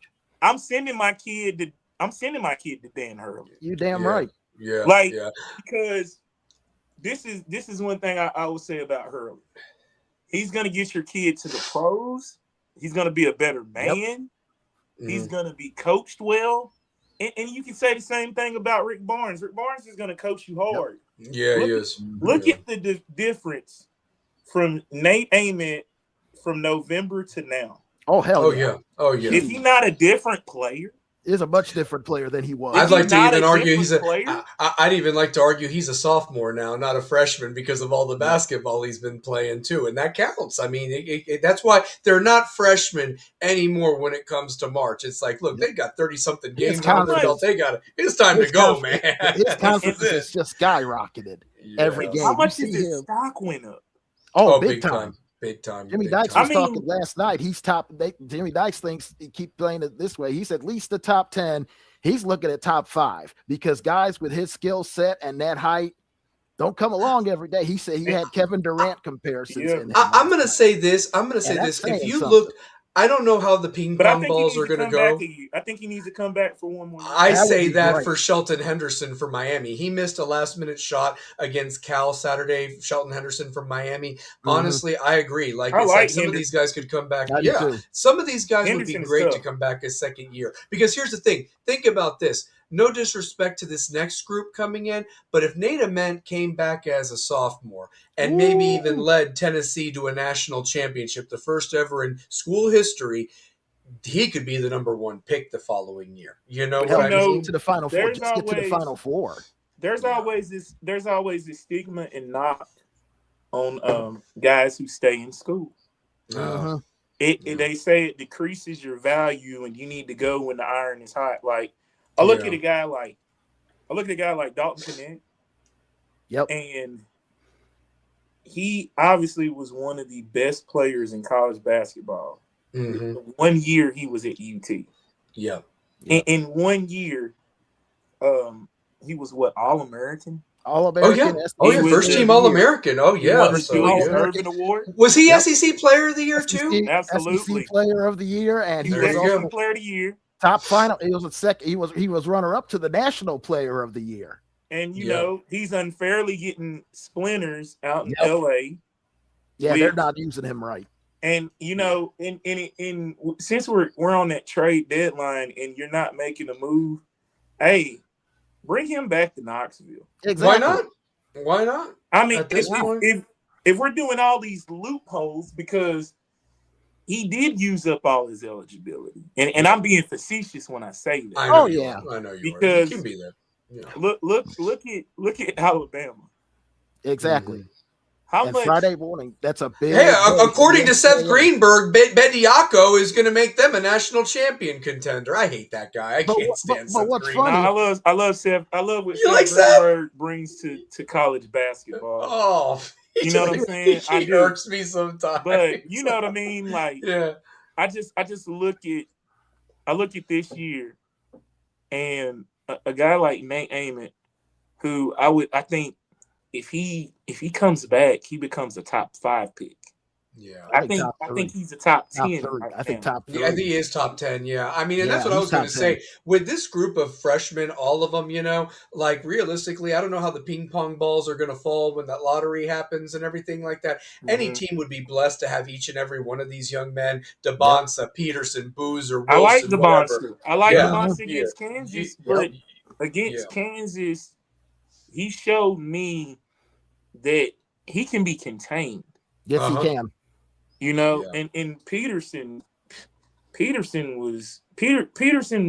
is playing in spurt minutes. Yeah, Yeah. he's managing that hamstring. He's not managing even that hamstring. playing. Yeah. He's not even playing like 30 minutes. He's giving you 20, 22, 25. Yeah, he's giving you that. Yeah. Yeah. He's on a minutes Because restriction. So there's like 3 or 4 times he's holding the knee. He's holding a hamstring. He's but when he's on the court, pop. Exactly. But when he's on the court in those spurt minutes, he does well, and he shows you like why he's next level. Like Caleb Wilson, and he opens it up for the other guys, because the other guys are no slouches either on that Kansas team. Yeah. That's a team that has 4 and 5 star guys, and they are a phenomenal team. I watched them against BYU. That was a hell of a game the other night. That was a great game. Yeah, watching, and to be honest with you, I felt like the Saunders kid was the best player on the court. Yeah, he's good. Yeah, I felt like really he was is the best player on the court. Yeah. I mean, it was either between him and Peterson, because the Bonster, like in the games that I've seen him play this year, I've never seen him play where he was contained. And whatever Kansas did, that was the blueprint on how to guard him for the rest. Yeah. And their schedule is, I mean, that Big 12 is a bloodbath right now. I mean, you look at that top 25 below there. I mean, we haven't even talked about Iowa State. They're in there. Texas Tech's been very good. It is. It's definitely. To me, they're the toughest conference. And then I want conference. to say this about Arizona. Like when Bryce James saw this class, you're not really getting meaningful minutes on the top 5 teams. Glad you're bringing this up. Glad you're bringing you're that not you could have went to Duquesne under Drew Joyce and played 40 minutes a night. Say it again, Curry. You play 40 minutes a night. But you choose to go to Arizona. You know how loaded your class. That Arizona class, he's not sniffing the court. Yeah, and now he's redshirting. Yep. So yep. He wants that ring. He wants the ring, man. It's about getting that title, man. That's interesting. That is interesting. That title. He's looking at it from an edge. Duquesne, I may not have a shot to win a national championship, but if I go to Arizona and contribute, I got a shot to win a national championship. And when I say stuff like this, it's not to attack a kid or to say anything bad about, because remember what I said about Bronny when all the health issues, and he was at USC and he was thinking about going pro, and it's like, dude, why don't you go to Duquesne, rock out at Duquesne, get some meaningful reps. You're not getting meaningful reps on the Lakers bench or playing in the G. Like, it's easy. Not to troll USC. Why did he pick USC again, Tupper? Was it because of being in LA right there with his dad? Was that the only reason? Because I mean, you don't even hear about USC in basketball this year with the Big Ten. Elijah, Gilbert Arenas kid, who's only played in his 5th game and scoring over 20 points. Yeah. Got in that bad car wreck. Yep. Yeah, that sucked. Let me say this. I'm gonna go on a ledge on this one.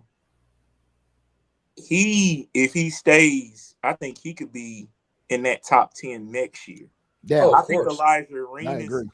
I think Elijah Arenas is a hell of a basketball player. Oh God! But you look at Cayenne Anthony, and he's playing meaningful minutes for Syracuse. And Syracuse isn't what they used to be. Yep. They're not. And It's not Bayheim anymore. And so, Autry, yeah. I'm praying for you, but I don't know if you're gonna make it. I don't think he's gonna make it because every time I see them on TV, they look terrible. They look terrible. They look terrible against UT and won. Yep, and won because we look just as bad, if not worse. Yeah. And they've got Syracuse's schedule is about to get really tough because they got Duke coming up. They've got, I believe, Clemson still to play and Virginia. So they've not even gotten to the tougher sleeper team, man. We were talking about them before you jumped on. Brunel is really loaded. And I'm just saying they are right there. And, you know, they had some tough losses at the beginning of the year, but nobody's like blown them out. Like they've just, you know, lost a couple of games, but in conference, they've been solid. They've only lost one game in the ACC so far this year. So, and I'm gonna give kudos to Tennessee turning this around. Yeah. Oh yeah, for sure. It looked kind of bleak. It looked kind of bleak. Mm-hmm. You know what I mean? Like, I think the Syracuse loss, the Kentucky loss, that hurt. We need to get that one back too, Pair, on Saturday. Me and Carrie were talking about that, like, because me and Carrie watched the first game together, and I was like, man, we can't blow an 18-point lead at home like this, you know, especially when Kentucky just came back against LSU 3 days before. So Tennessee needs to go up there and whip some ass. I'm sorry, we owe them one back. We owe them one back. And you know, I look at teams like Arkansas. I look at Georgia. I think Georgia's pretty good. Yeah. I think but they have a tendency they have those lapses. I really love what Dominique's son. He's really playing well. You know who's come on too because of Tennessee? The Gators. Ever since they beat Tennessee and Boogie Flan made all them threes, they are now a team looking like a dangerous team in March again, man. They've got the front court. Yes. And the thing Condon. Yeah. The thing that's different, you know, I talk about that Florida team, but their backcourt was so strong last year. It was awesome. Yeah. It was a juggernaut because they had the front court play. They've got the front court play 2 years in a row. Like Chinyelu, Condon. Condon, Hot, like dude, they can throw. They throw a ton of guys at you in that front court. You know what I mean? They throw a ton of guys in that front court, and that's why I think they're successful. Michigan beating Michigan State. I think that was an eye opener for me. Because I feel like Michigan is really good, but Michigan also beat Nebraska. Yeah. And Nebraska's got guys that have been around the block in college. Like that's an older veteran group. Them dudes and that's why they've been great. Yeah. Yeah, them dudes ain't like freshmen. No. Them dudes are older. And some could argue Florida and Houston last year had older players too. You know, they had phenomenal backcourts, but they had older players, and that matters in the tournament, you know. And as much as these freshmen are going to be the story, you know, when it comes to March, like you said, Two-Pair, what if that shot ain't falling? What if that pressure's there and you hadn't been down, you know? I mean, it's going to be very, very interesting. So. I will say this, watching Gonzaga, if Graham Ike if he's not fully in it, and I love him, but if he's not having that typical 15 and 10, 20 and 10, I don't fear Gonzaga like that. And I think they're a hell of a basketball team. Oh yeah, when they want to be, they want to be. But Graham Ike, if you can't stop him on the boards and you can't stop him in the paint, it's over. They're going to be formidable. You know, Illinois has really. They got some Illinois foreign guys that are really good on their team. That coach likes to get them. So. You know, I look at Vanderbilt. Vanderbilt's been kind of up and like they were so good to start the season, You know what the problem with them is too, Pair? It's that front court, man. Like they got a great back court, but that's why I was telling Carrie, if Tennessee can size be the difference in those two ball games, that's where they need to win. We don't need to settle for unnecessary jumpers. You need to be out there crashing the boards, getting 2 points, get their guys in foul trouble, because that's how they have lost games, is being out rebounded. That's the thing. And get them one and done on their end when their shots aren't falling. You give them 2 or 3 tries, they're going to kill you with that 3-point shot if it goes in. So that's how they've won. And if Louisville can't hit shots, they're done. Yeah. They now I will say this. Their coach, hell of a basketball coach though. Oh yeah, no doubt. No doubt. He can coach. Now teams that have disappointed me, Ole Miss, like, yeah, that group is like, this was a tournament team last year. Yes, it was. They have a coach that was a Final Four coach. Like, this was a tournament team, and when I say the trains left the track last night, like, he just imploded. And it's kind of indicative. It's kind of indicative to their season. It is. And speaking of which, Michigan State lost again to Minnesota tonight, by the way. Lost to Minnesota. Yeah. Portland is up at halftime on Gonzaga. You mentioned Gonzaga. Louisville struggled with Notre Dame, but they won. BYU's down by 5. Look to see what Grant. What are we in the first half with Gonzaga? Still first half, yeah. It's halftime. Portland's up 39-33 with Gonzaga at halftime. So. Oh wow! Remember what I said about Graham Ike? I'm looking it up right now for you. If Graham Ike is not fully locked in, Gonzaga is losing, because I feel like he's the X factor for that group. Where he's tough as hell. He's a big body. He takes up space. Kentucky had no answer for him in Nashville. When they played, they had no answer for him in Nashville. None. He is a problem. Like Grant, that's one thing I was saying. That's what I was saying about that Gonzaga group, man. If you can't stop EK, you pretty much can call it a day against Gonzaga, because he's a problem. Yes, he is. I'm trying to look up the box score for that right now. Hold on one second. Let me see here, because I know you're right. We're going to look up the box score very quickly. You guys keep talking, though, honestly, about other things with the college basketball, but I think we're going to have a fire conference tournament week and March Madness. I think the Big 12, the Big 12, the SEC, the Big East, and I'm not going to lie, that Big 10. 7 points. He's got 7 points so far at halftime in 16 minutes. That's what I'm saying. Yep. Yeah. You gotta contain Graham Ike. Yep. Got to. But no. If you look at the Big 10, there's possibly, I really think, 4 teams that could make some noise in that Big 10. I'm looking at Michigan State, Nebraska, and Illinois, because Purdue has lapses. Yeah, they're too inconsistent. They have a ton of lapses. Now, if we're talking the mid-major teams, like I said, St. Louis, I just think they're well coached. I mean, to see Josh Schertz go from LMU and Harrogate, Tennessee. Yeah, I'm talking about those LMU squads competed.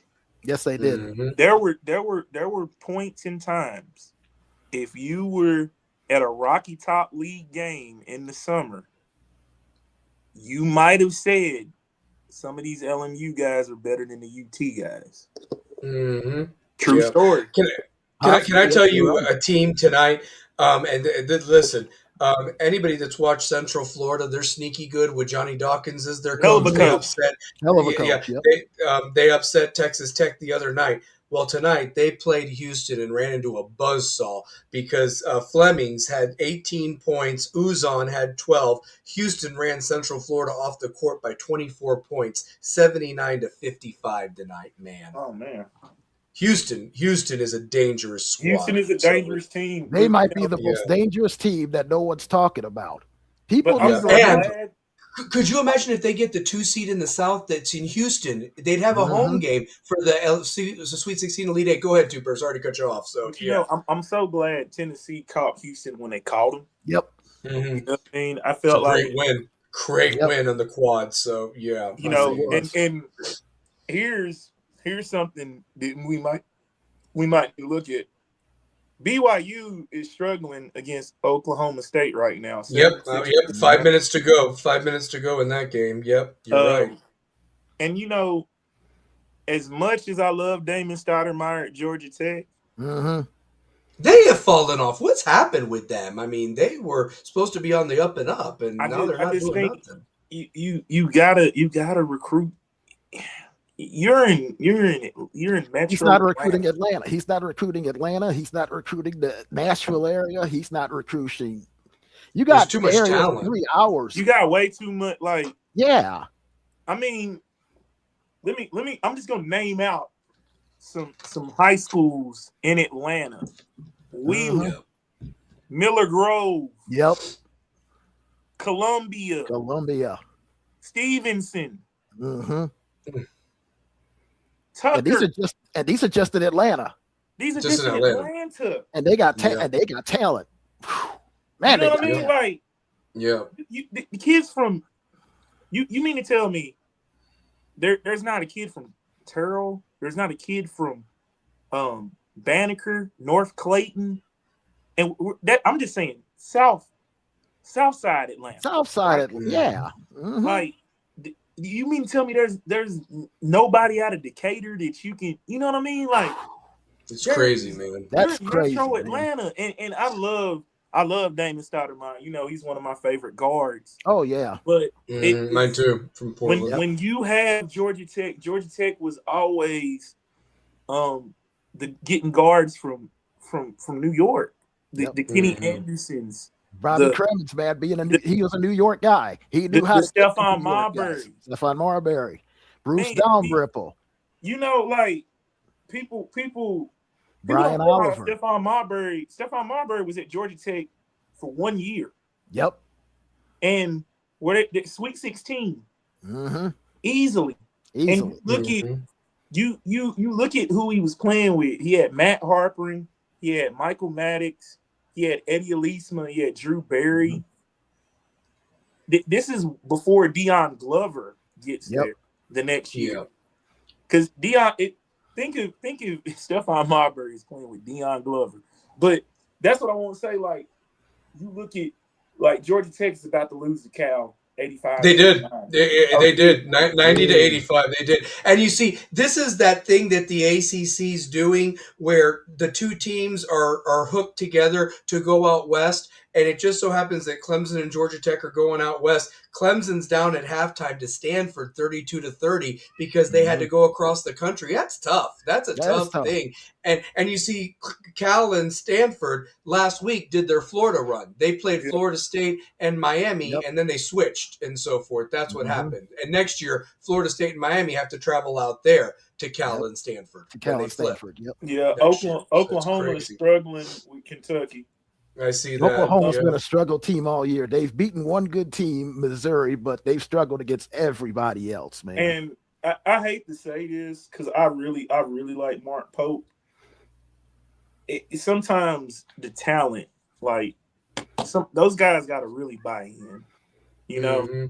And he's a hell of a coach. Yeah, he is. You don't know what you're going to get most nights out of Kentucky. You don't know what Kentucky team you gonna see. Like, you don't. I was telling James the other day at Arkansas, that's who we thought Kentucky is. Yeah.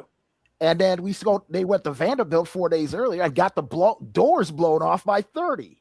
Yeah, man. By 30. That's Well, what. and here's Oklahoma State extending the lead. They're up by 12 now at the under 4-minute timeout. Yeah, I 81 saw to that. 69. So yeah, I Yeah, mean I saw that. that's nuts. So That game is that on is, Fox. That game's on Fox Sports. Oh, is it? Yeah. I think Louisville needed that game against Notre Dame tonight. Yes, they they needed did. that badly. Because They needed that badly. my thing with Louisville, if they can't shoot, Yep. If they can't make threes, if they they're can't useless. make shots, They're useless. because Mhm. when they came into Knoxville, and I think that was rank versus rank. Yep. Yeah, it was. Yeah. But they Yeah. didn't. They. This is one thing I wanna say. It's hard to judge a team when they're not at full strength. Yep. That's true. They That's didn't true. have Brown. Yeah. Now, last year when Tennessee went up to Louisville, I remember during the end of the college football season that they played them early. They had everybody, and Tennessee beat them by 25y. Oh, they beat the doors off of. But Yeah, and they were that's a still place to play.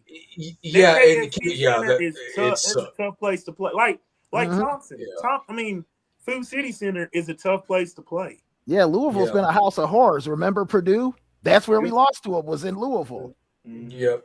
You know what I'll say about Louisville? Where I see Louisville's problem is they're a very finesse team. And when they play physical teams like a Duke or a Tennessee that are big inside and so forth, they They're can't overmatched. handle that, man. They're And if they overmatched. fight that in the tournament, they're going to be one and done for the Yep. second year in a row. If that three is not falling with them, I believe that. I don't Exactly. know, like with them. So, but Illinois, they beat the shit out of Northwestern tonight. I mean, not that Northwestern's anything great, but 40 points is 40 points, man. Exactly. A game against your rival, wow. I mean, they just I blew was the doors impressed off with of them, what they did to Tennessee and Nashville. That was very Yeah. impressive.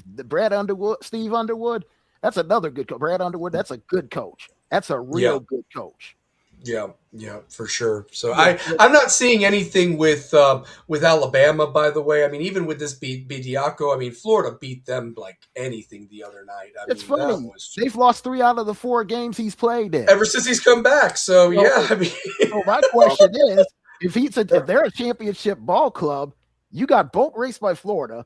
Tennessee beat you, but really, if Tennessee makes 3 throws, Tennessee would have boat raced them, and then Auburn boat raced you. yeah. And Anthony Roy is putting on a show against BYU for Oklahoma State. For Yeah, I'm Oklahoma watching that State, now. yeah. If BYU you couldn't win at Fog Allen. You're about to lose to a very lesser team than you. Where Anthony Roy just put himself on Sports Center the way he's playing tonight. Yep. At the historic Iba Arena. Arena. Yeah, I'm watching it now. Yeah. It's bad though, man. Like, I did want to just touch. They got a chance to, if they can weather it. I mean, it's 69-81 with like 3.5. 350, just under 4. They just just under 4. Well, no, it's 71-81 now. Yeah, they just scored. They're gonna get a shot at the line. It was an and 1, and when they come back from the under 4 timeout, they have an and 1 at the foul line. Because I'm not really interested in watching Utah State against New Mexico.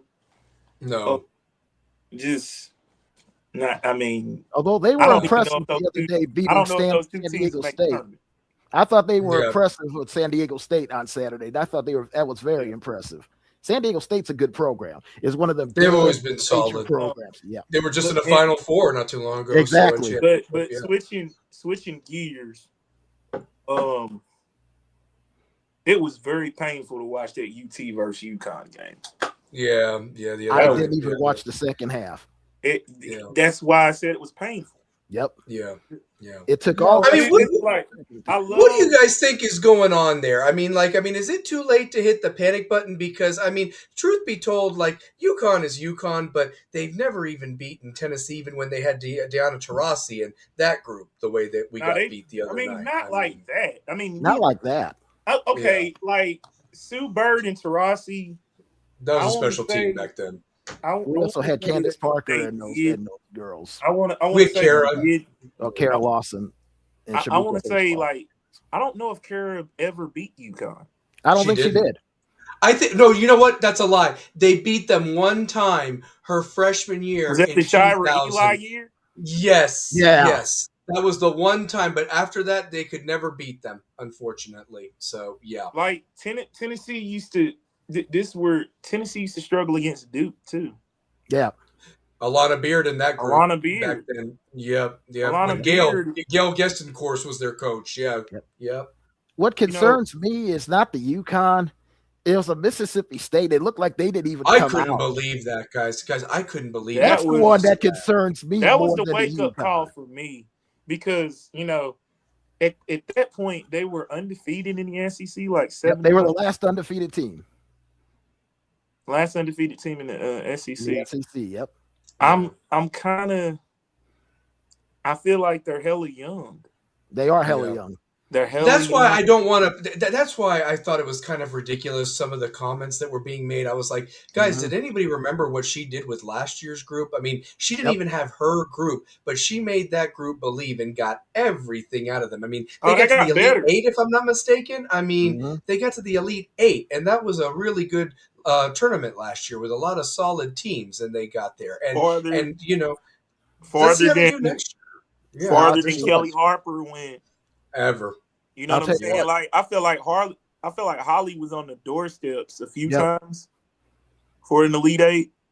I don't think she Mhm. made a Final Four. No, Never she did a ran Final into Four. she ran into Never good made a teams in Final the Four. Elite Eight. She ran into a great team. She'd always like run into Notre Dame. Like they Yep. always matched us up with them when they had Muffet and all that. I Mhm. mean, like, you know, like they or Stanford, like they were always in our way. So yeah. Hey, those Sunday two. afternoon, Tennessee goes to Columbia to play South Carolina. They Yeah. played them tight last year, both games. I think they can play them tight again because I like it's a redemption. I like the Edwards girl. She is must see TV. Oh yeah. Yeah. Like Yeah. she But is. South Carolina's a little vulnerable. They've been a little bit more vulnerable this year than in the past. So if Yeah, you they're not play the well, juggernaut that they used to be. You know, and Don, for what it's worth, I feel what Don and Gino are. They're the class right now, man. So yeah. You know what I mean? Like yeah, that's. I feel like that's what Pat and Gino were. was. Yep. You know what I mean? And Yeah. it got to the point where as much as I love Pat, you just saw Gino just Mm-hmm. Mm-hmm. Yeah. and it was, you know, kind of due to, you know, I love Pat, but there, you know, once the health issues, Yeah. you kind of could see Sad. the writing was on the wall, and you know what I'm saying, she was getting You know what the thing with Gino's staff now? Gino's Gino. You know what's crazy about his staff that they never have gone anywhere. I mean, he's had Yeah, Shea they've been Ralph on incredibly there for loyal. a while. That woman that's always next to him, she's never become a head coach anywhere. She's solid. I don't know her name, but she's always been his right hand woman. No pun intended. And Yeah. his staff has just been solid. The way they recruit, they had a couple of years there that they could call them their down years because they weren't collecting rings. But damn it, a down year for them was the Elite Eight and the Final Four. I mean, Yep. how you'd be blessed to be able to say that in men's basketball. Well, that's what it used to be for I mean, Tennessee. That's what it was for Yeah. Tennessee for years. Elite Eight, Final Yeah. Four was a down year. he set the standard, and it started in '95. Yep.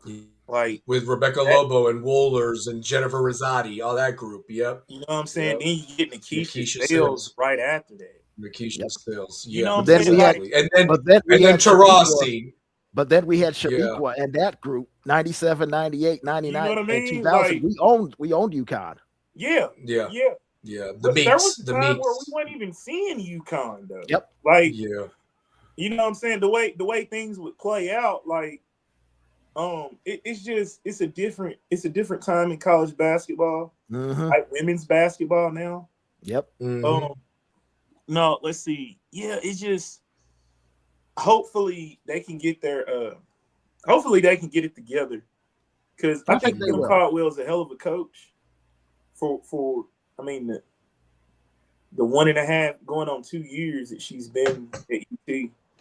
Like, she's a hell of a coach. It's just, I mean, sometimes we gotta put it on the players, man.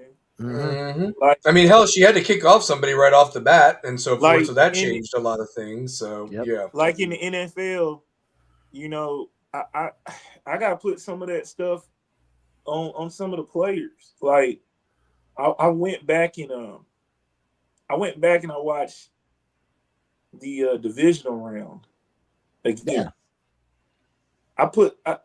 I don't know how much I can put on a coach, yeah, but if it's historically been that way, because when I grew up, I seen a guy take a team to 4 Super Bowls and then get fired Yep. 4 straight. yep, yep. And Yeah. he's rattling off some of the best Winston Churchill poems I've ever heard. And you let him ride it out, you know? And, and I mean, it's different ownership.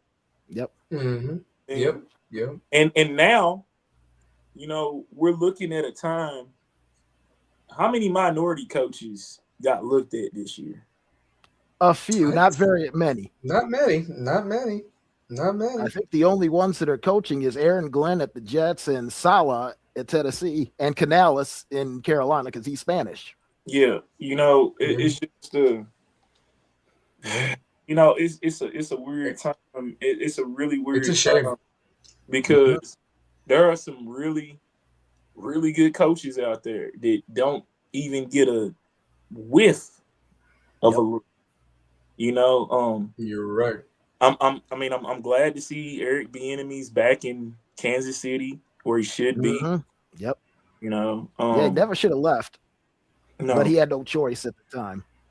No, he should have never left. You know, I was going to ask you guys something about that. I mean, was there really ever talk of what's his name of retiring the Chiefs coach, or Andy was that Reid? just talk? Andy Reid. I mean, because I thought that was going to be like that he was going to retire, but I guess he's going to stick it out. Is that what he's doing? So he ain't retiring into that core. Retires. I don't think It's he gone. retires until that core is done. Yep. Gotcha. Well, I say he'll retire before Mahomes is done. I think he retires before Mahomes is done. He's 72 years old. He's getting up there. I feel like Mahomes has got to be what is Mahomes in year 8, 9? 10. He's in 10. About to be year 10. Yeah. 9 as a starter, year 10. And I think he's going to need the whole year to come back from that ACL. Yeah, he's not. That's going to be tough. He won't be ready before training camp. That's yeah. But you know, I look at teams like that where, you know, it's been set in stone, and he's got to leave. He wouldn't be fired. Mm-hmm. You know what I'm saying? It's like he's got to go out on his own terms.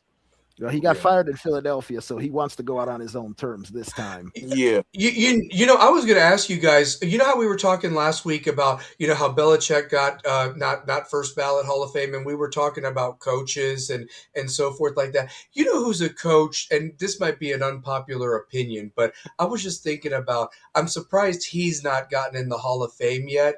Mike Holmgren. For what he did at the Packers all those years and so forth like that, I'm surprised that he's not in the Hall of Fame. I'm not saying he was a first ballot, but you talked about. For it? I don't know. I don't think he yet. Mike Holmgren?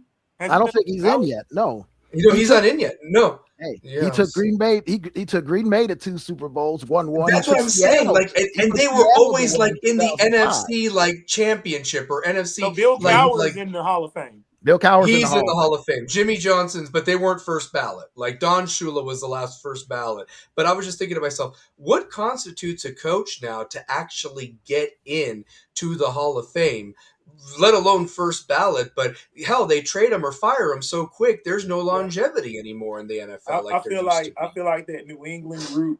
There is some backdoor things that are preventing, you know, you look at Robert Kraft. I think is this his 12th appearance? 12th appearance, yep. This is his 12th appearance. And I wasn't shocked when he didn't get when they announced he didn't get in. I'm not shocked. No, I I wasn't. mean, I know we're joking about it. But does this massage thing really have some legs? Is that why you No, think it no, is? no. That embarrassment? No, I no. think it's due to. The cheating. I think it's due to the Spygate.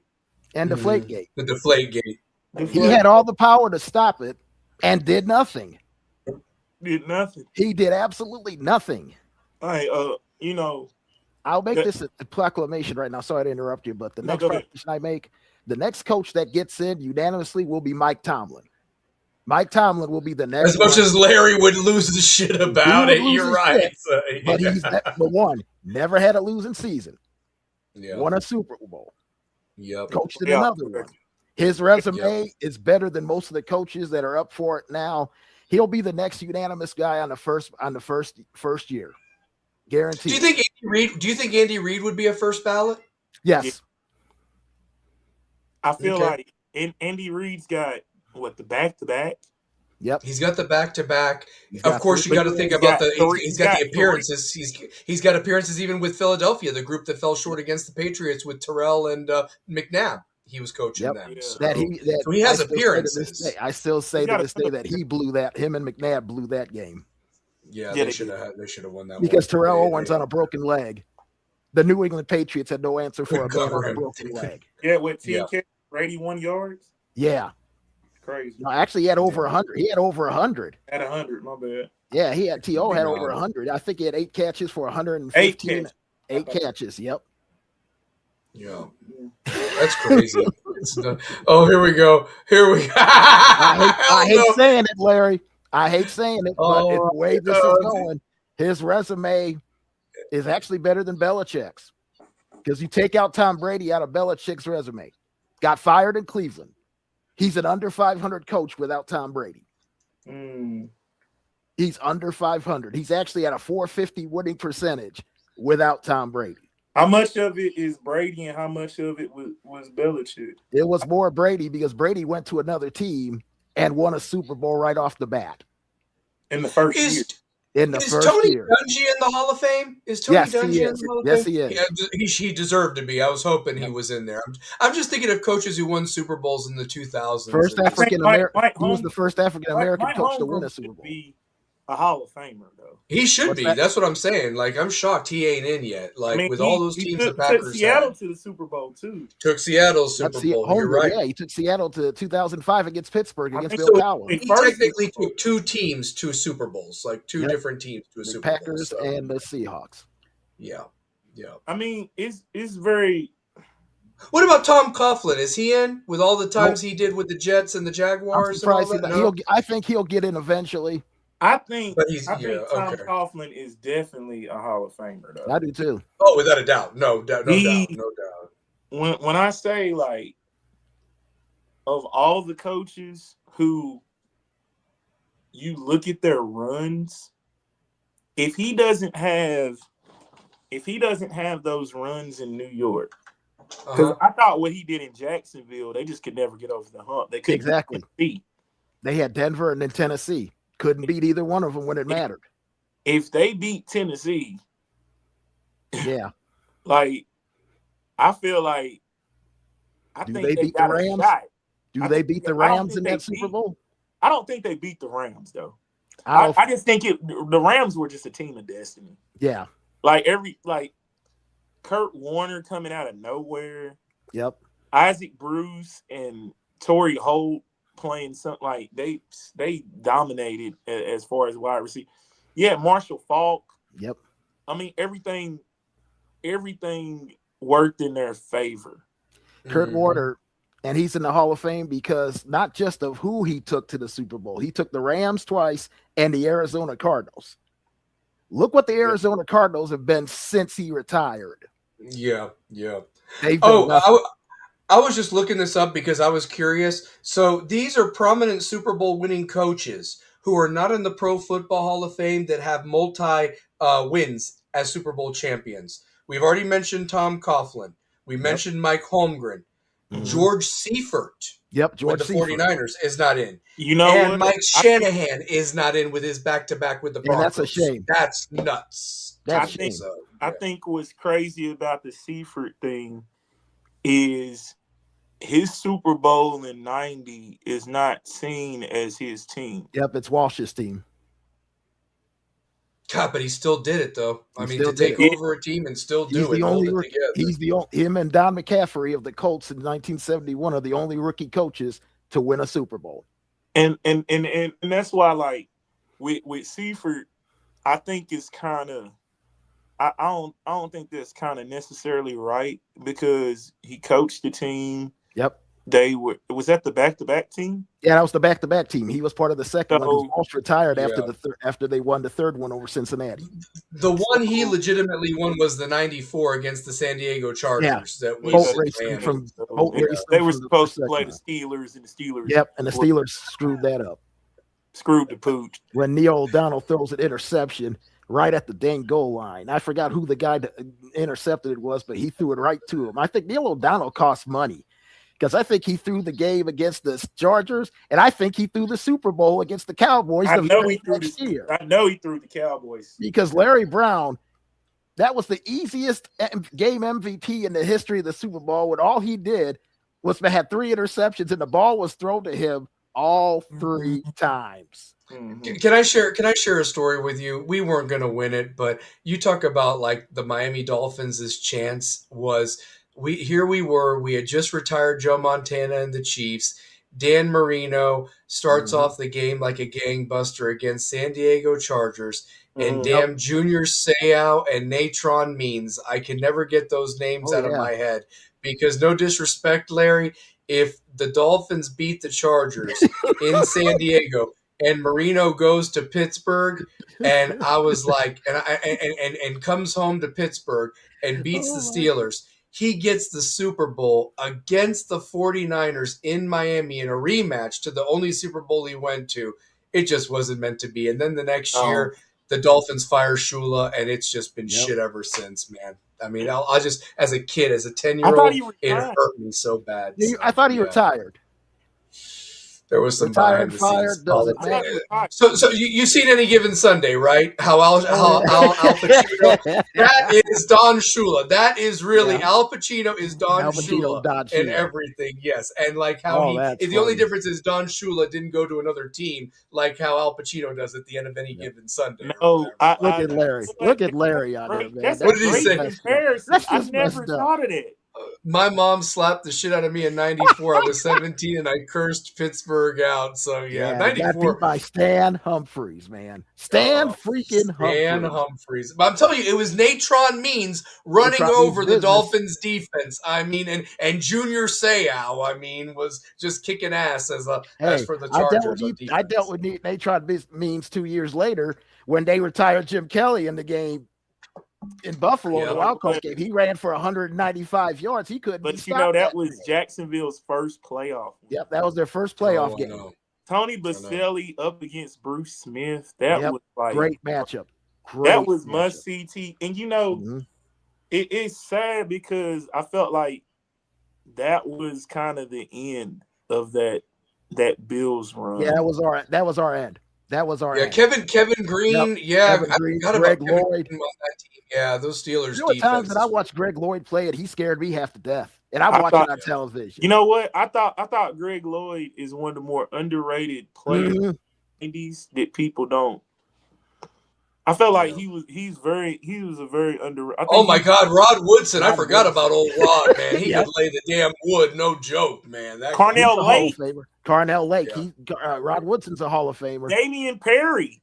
Whew. Levon Kirkland. Chad Brown. Yep. They were solid.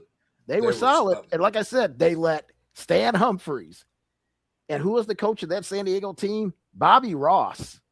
Who won a national championship at Georgia Tech 4 years earlier with Joe Hamilton. Won a national title. Yep, with Joe Hamilton as their quarterback. No, that wasn't Joe Hamilton. Hamilton played in '99. Who was that was their quarterback? I thought he played in '90. No, he played '99. He played '97 to '99 at Georgia Tech. I thought another quarterback. And he was who was that coach that they had? Because you remember they beat Virginia. Yeah, that was I watched that game. That was a national game with CBS. They beat Sean Moore. Yep, and Herman Moore. Herman Moore was the receiver for Virginia. He went crazy that game in 1990. Sean Jones was the Jones. 11-0-1.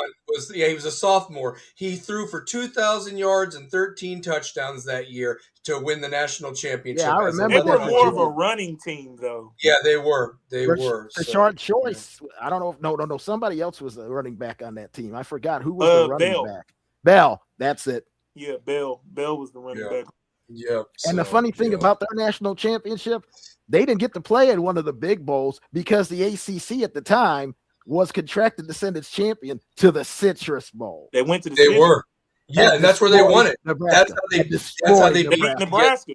They beat Nebraska. Yeah. And you see, and then Nebraska Colorado. That year. Yeah, and Colorado was the Big 8 school that got to go by being the champion to the Orange Bowl, and that's why they won the national title that year. Colorado Buffaloes with McCarthy. And then the other poll was that the game where they beat Notre Dame? Notre Dame. Was that the 10-9 game? Yeah, that was the game where Rocket Ishmael had a return for a touchdown called back because of a phantom block. It was 10-9. Yep, it was 10-9 in the Orange Bowl, and basically, and then they split the championship. Yeah, Colorado got the AP while Georgia Tech got the coaches poll, and the same thing happened the next year where Miami got the AP poll, but Washington got the coaches poll because they didn't play each other. Washington was contracted to go to the Rose Bowl. Miami got to go to the Orange Bowl to beat Nebraska. Yeah, but I felt like that started that Washington versus Miami. One of them. Oh, yeah, because Washington broke the streak. They broke the streak in the Orange Bowl, the 58-game winning streak in 90. Was that Napoleon Kaufman now? Yep. Yeah. Yeah, that was Napoleon Kaufman. And then the next year, Miami went up to Washington and got ran out of there. Yeah, they did. Washington beat them both years. Yep. And then we played a couple years later where they were the reason where they took Tuiasosopo, but then we beat them 65-7 on the way to the Rose Bowl. We beat part of that. He was the runt of that family. They put 4 other offensive linemen in the NFL, and he was the only quarterback. Yep, for sure. That's a hell of a family. Real quick before we get to our predictions for the Super Bowl and do they stink, and it's been a great show. I wanted to touch on the Royal Rumble. Was it a major success or a major snore? This was the first Royal Rumble I didn't watch. The only reason I got to know what happened was because of Larry, and it's unbelievable. The two people I love the most, and Liv Morgan and Roman Reigns, end up winning it, and of course it's the one Rumble I don't watch. I mean, but what was that? And then here's the other thing, guys. Look. I'm trying to be as respectful as I can to cultures and everything like that. How many times have we enjoyed the Royal Rumble with what the ladies were wearing?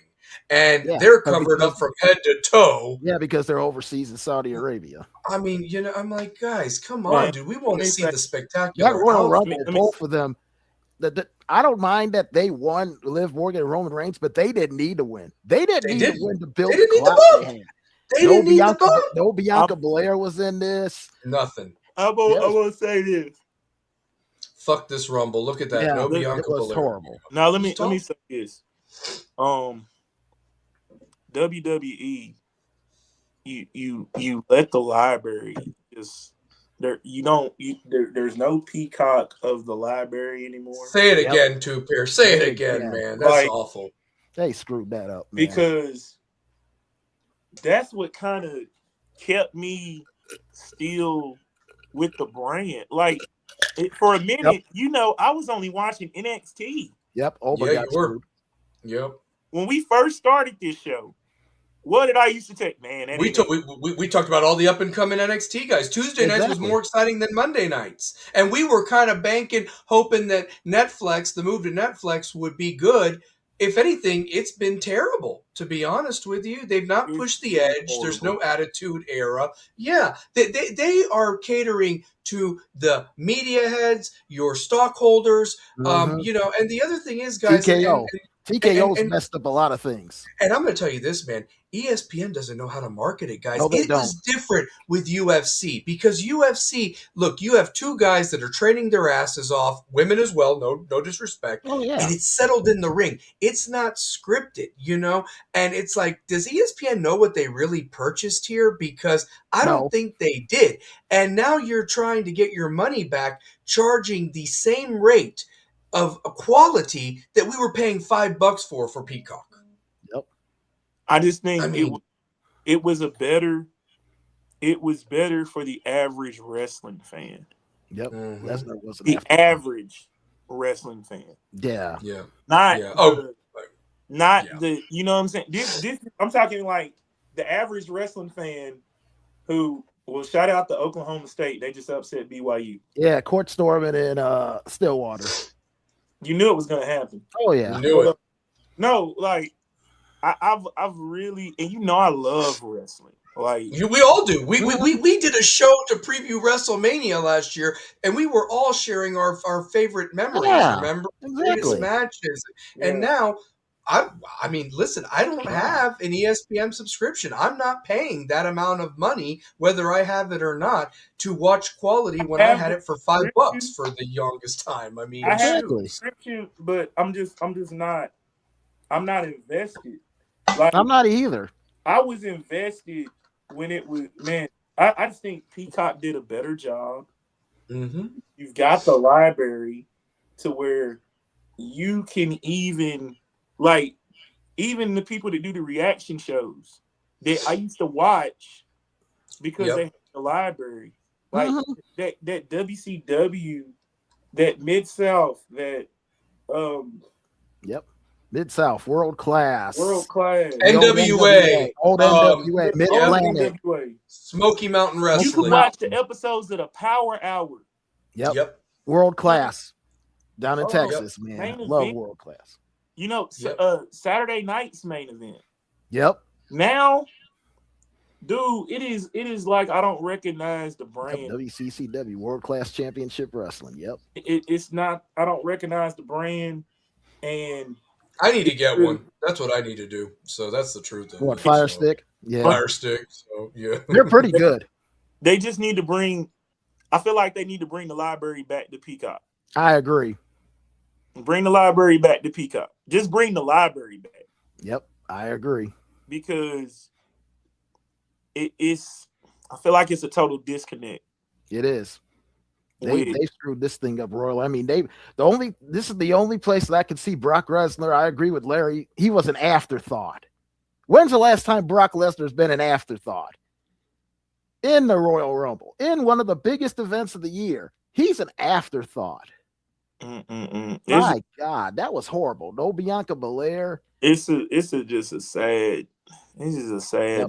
be a wrestling fan. And now NXT, Ava left. They never renewed her contract.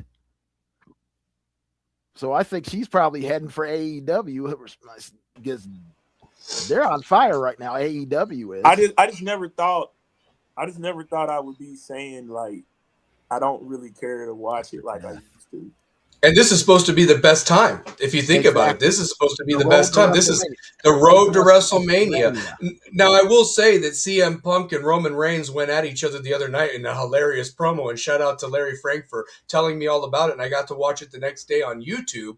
But, like, I mean, again, where is the young talent being pushed? These guys aren't going to be here forever. CM Punk, I mean, Randy Orton at the end of his Brock Lesnar. I mean, you can only get these guys. Cena's gone now. Exactly. Batista's been long gone. AJ Styles is gone. AJ's done. I mean, you know, and I'm just Gunther, saying. it's gotten to the point everybody hates Gunther now. Oh God, he is the new Sheamus, guys. He is being shoved down our throat. Exactly. And I'm telling you, it's terrible. I mean, it's downright terrible. There's no pizzazz. Nope. Yes, I mean it's not a good product for the average wrestling fan. Like, she chose not to renew. Okay. Because when I quit watching NXT, like, I don't even watch AEW.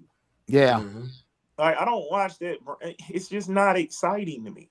And now TNA is on AMC every Thursday night at 9 every o'clock. Thursday night. Yeah, they do a lead-in blockbuster movie for the TNA from 9 to 11 now. Yeah, AMC.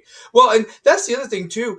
It's funny you mentioned that too, Per, as well, because we also talked about the fact that there's a rumor that Shane McMahon might be going to AEW or what have you. And if AEW can actually compete, that would be interesting, in my opinion. Mm-hmm. I think so. Cool. But it'll never be what we grew up on. It'll never be that. It'll never be that. It'll never be that era. It just won't. You know what I'm saying? It's just not. No shape or form. It's not gonna. It's not even gonna resemble. It's not even gonna resemble what it once was. Chris Kane, what is up, baby? How you Hey, what's doing? up, Chris? He can't stand that Austrian bastard. He has the No, charisma of a tire. That's what I'm he does. saying, man. So yeah. I know. God, It's I hope just Vince buys AEW. exactly. Yeah. My childhood was I don't. late 70s, I don't 80s want to wrestling, man. buy. I want them to leave AEW where it's at. Like, if anything, put the library back on Peacock I know. because I can't believe that. it's not on ESPN. Mm-mm. No. No. I You mean, know, the average wrestling fan who had all just could go just watch. Like, it felt like we were back to tape trading. Mm-hmm. You know what I mean? I remember the old Yep. tape trades. You Yep. remember, Yep. like Yep. Coliseum video. Yep. Coliseum video. I see a video. the first time I saw Chris Jericho was on VHS. Four This Horsemen. before he got to ECW. Yep. You know what I'm saying? Like that's why I felt like the library is so important. I'm gonna keep harping on it because I hope like a WWE executive, but even like listening to Bruce Pritchard with something to wrestle about. Mm-hmm. I like the podcast, and I was even watching that on Peacock. Yep. But it's just, man, like, shout out to our guy Rocky. He told me the James E. Cornette show is fire because Yeah. he gives you not only the insight but the behind the scenes of what happened with certain things. Now that he don't have no allegiance to nobody, you know, like I've seen his podcast a couple of times. it's pretty really fire. It's pretty fire. fire. So yeah, like he just tells the truth. He's like, we ruined this wrestler's career because we couldn't think of a good gimmick for He's him. been in And the it was business like, since he was 19 years old. yep. When he started in Memphis. And all those guys are old now, you know, like Jim Ross, God love him. I mean, he's got all them health problems. I mean, these guys not only could talk wrestling, they could scout talent and push it. And all these people did was just take them for granted, and nobody had an understudy. Nobody learned the business correctly. Yeah, they didn't. It's rough being a wrestling fan these days. Yep, I remember that. Not invested. Yeah. Oh, it's just like I thought that Earthquake really smashed Jake the Snake Roberts, Snake Damien or whatever before we got Lucifer. So I mean, I'm just saying that I thought that shit was all real. I mean, I really did. My Saturdays. Let me tell you what my Saturdays were when it came to wrestling. This is how much I loved it. I had where I was growing up in Western New York. We also had New York City channels, and we also had channels in Toronto. Wrestling would be on different programs from 10 a.m. Saturday morning to 9 p.m. Saturday night. So you had Stampede Wrestling. You had we had Stampede. We had WWE Superstars Challenge, NWA Pro, NWA Worldwide, World Championship Wrestling, the AWA for an hour, and you had all that stuff. And I mean, I didn't leave the house, especially when 605 came. There was World Championship Wrestling when we got cable. It got TBS was one of the first channels we got as cable. I never left the house on Saturday night until after 8:05. Larry, I'm so glad you brought that up because I thought I was the only idiot that, not saying you're an idiot, but I just thought that I was the only goofball that would remember that when the black tar was coming from Ultimate Warrior's head down his face paint because of the curse that Papa Shango, aka the Godfather, how about when the snake bit him? How about when the snake bit him and the thing with Jim and Jake the Snake and the Undertaker got set up? And then when it bit Savage on national television the weekend before Survivor Series, they showed this little kid. All I remember is this little kid out there just bawling his eyes out. Oh yeah, believe that he saw that snake bit Randy Tuesday Savage. night in Texas. Tuesday night in Texas when Jake slapped Elizabeth. Well, and you know what, too, Per? I'm glad you brought up the old videos because you know when you're talking about the tapes, there's matches on there where you know how like some people would say, oh man, I wish that we never got to see on Raw such and such take on such and such. Oh no, they fought in a match. The problem was that it was on TV on a taped match that nobody saw because it wasn't high extreme. For example, apparently Batista and Brock Lesnar used to throw down all the time back in the old OVW when he was Leviathan or what have you, in dark matches that nobody saw, and then they just separated them. I mean, we would have loved to have seen Brock in his prime versus Batista in his prime. Hell you yeah. know, Right. honestly, the night the Rockers won the titles. Yep. Yes. And the rope breaks. Yep. Yep. We never the rope breaks. Yep. Yep. Oh, I love that one. I was the only Greatest person challenge. rooting for The Undertaker, probably to beat Hulk Hogan. Oh, And no, I then was rooting for him too. Were you too? Yeah. I didn't like mean, Flair interfering, but I was an okay Hogan guy, but I liked Warrior better, even though I didn't realize that. I just liked Warrior, and even though his comments didn't make sense or whatever, but damn, the way he shook those ropes and the muscles and everything, he was just Jim Hellwig was a beast back in the day. To me, Hogan's act got old. It got so old, especially around 88. I was glad what happened with him and Andre losing the title. We want some fresh blood in here to win the title. And Savage wins the title, and what do? They have Savage turn on him. And Savage did the best promos leading up to that match with Hogan that I have ever seen. Savage was either coke high or something because those promos were so real. And guys, I'd argue this. I'd argue this. And Two Pair does a hell of a Macho Man, hell of a Macho Man. Could you imagine if Macho Man was 6'8"? Like, forget that he was 6'1", 6'2" on a good day. Because remember, Vince had a hard on for all them giant guys. And if Macho was 6'8", I mean, Macho would have just blown over the top. Yep, he had that Michael. My favorite wrestler, it was actually. I was a Brett and Sean guy. That was that era. Like, I love the technical. my God, man! Mm-hmm. I was a big Kurt Hennig fan, Mr. Perfect, man. Oh, I loved Mr. Perfect. I liked Rick Rude. I loved Rick Rude. I mean, SummerSlam. That is one of my 91. That was the best match. It's considered one of the best matches. It's top 5 of all time. And the fact that Perfect wanted to drop the title to, he said the only person that he would drop the title to was Bret Hart. That was a hell of a tribute because he had a bad back. And the back, that ruined his career, Kerry, the bad back. And then that's what developed his drug problem because he was on those painkillers. His back was in such bad shape because he tried to come back. 50 minutes that night, put on the match of the year. That was unbelievable. And it was the second match on the card. Just imagine you had to follow that SummerSlam 91. I mean, if anything, everybody was hyping the match made in hell match between Warrior and Hogan teaming up against Sergeant Slaughter, Mustafa, and General Adnan. Really, that should have been the second match. That should have been the second match. Yep, Warrior got fired. Yep, and that's why they had to change the wedding scene and have them go after Savage because they were supposed to go after Warrior. Yeah. Yeah, and then here's the best part: Savage and Liz divorce 5 months later, even though they got married on screen and had been married the whole time. Like that's yeah. Do you think Hogan had something to do with that? Like, do you think that there's been that rumor that Hogan messed around with her and ruined their marriage behind Linda's back? Or what wouldn't surprise me. So, yeah, I don't know. And then when they tried to get back together, Luger messed with Liz. Oh yeah. And Liz ended up getting killed. Yeah. I'm going to tell you this, Razor Ramon, Scott Hall, for all his demons, you talk about a guy that never needed the belt but deserved to get the belt at least once, was that guy. Because his charisma, the way he owned that character, I mean, oh my God, dude. If he wasn't on the stuff, the career he would have had was unbelievable. I watched him in the AWA, and I thought they really wanted to start building him as their Hogan. They wanted him as their Hogan, but they wouldn't pay him. So he hadn't killed that guy at that strip club when he was the bouncer, his whole life would have been different. His whole life would have been different. He killed a man. It's not that he got away with it; it was self-defense. It was self-defense.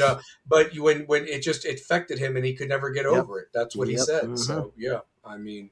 It's just crazy. Talent-wise, my God, he's 6'10", could move like he's 5'10", strong as an ox, can do everything. He can wrestle, too. He did everything, man.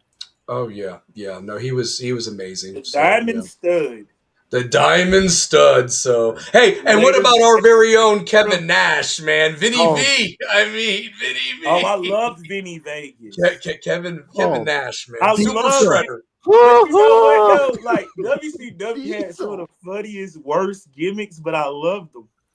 Like I loved Vinny Vegas. I loved the Diamond Stud Did you Uh-huh. because like the Oz? Diamond Stud Did you like that Oz? No, actually we didn't made like. me. Oz I was like horrible. DDP. Yeah, That's DDP. what started Diamond Dallas Page. Like Diamond Dallas Page was a manager at Yep. first. He Oz was. was He horrible. was. Yeah. And if you And ever then he was watched Big Diamond Daddy Dallas Cool. Page's Woo-hoo! story on the A&E biography, it's amazing because he literally like got turned down and they said, "Oh, you're too old, you're too whatever, you're too over the Mhm. hill." But man, again, there's something about charisma and kicking some ass, and that's what's missing from some of these younger guys. I'll give you a name Yep. me and Brad were talking about today at work. Enzo Amore. I mean, let Yeah. me tell you this, He was. probably his own worst enemy of all time. Like if that guy could have just been cool and I mean, I mean that. Like I totally mean that Enzo Amore was really enjoyable, and then he just messed up and got himself. He was his own worst enemy. But that's the type of charisma that you miss on a guy Yeah. sometimes when they're on the mic, man. And like you said, Sean was must see TV. Brett's wrestling skills were second to none. I mean, look at a Mick Foley. Then, I mean, Mick then Foley. So like yeah. when Stone Cold and The Rock came, it was like you saw the superstar level. This just like DX being able to be themselves and not the antics they did off screen. I mean, hell, even the Undertaker had to bring his. I'm a biker guy. When I'm not in character, I ride a motorcycle. I'm going to bring a but you know, motorcycle to the ring. I So felt like the Undertaker's character.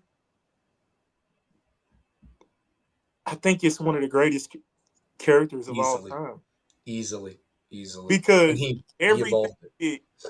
he went through the Ministry of Darkness. He went through like he went through all these different changes. Biker taker. I mean, yeah. I mean, cut the Like hair, grew the hair back. I mean, bald. So yeah. yeah, Wore a cape stuff, one time the to the stuff ring as with Dracula. the stuff with Kane was legendary. Oh yeah, yeah, yeah. You And I know, mean, he elevated that guy. He elevated him. Paul Bearer, the there was manager thing. Let me tell you, the managers also made some wrestlers. Whether it was Slick or if it was Mr. Slick, Fuji, Bobby Heenan, Jimmy Sherry, Hart with that damn sensational Sherry, megaphone.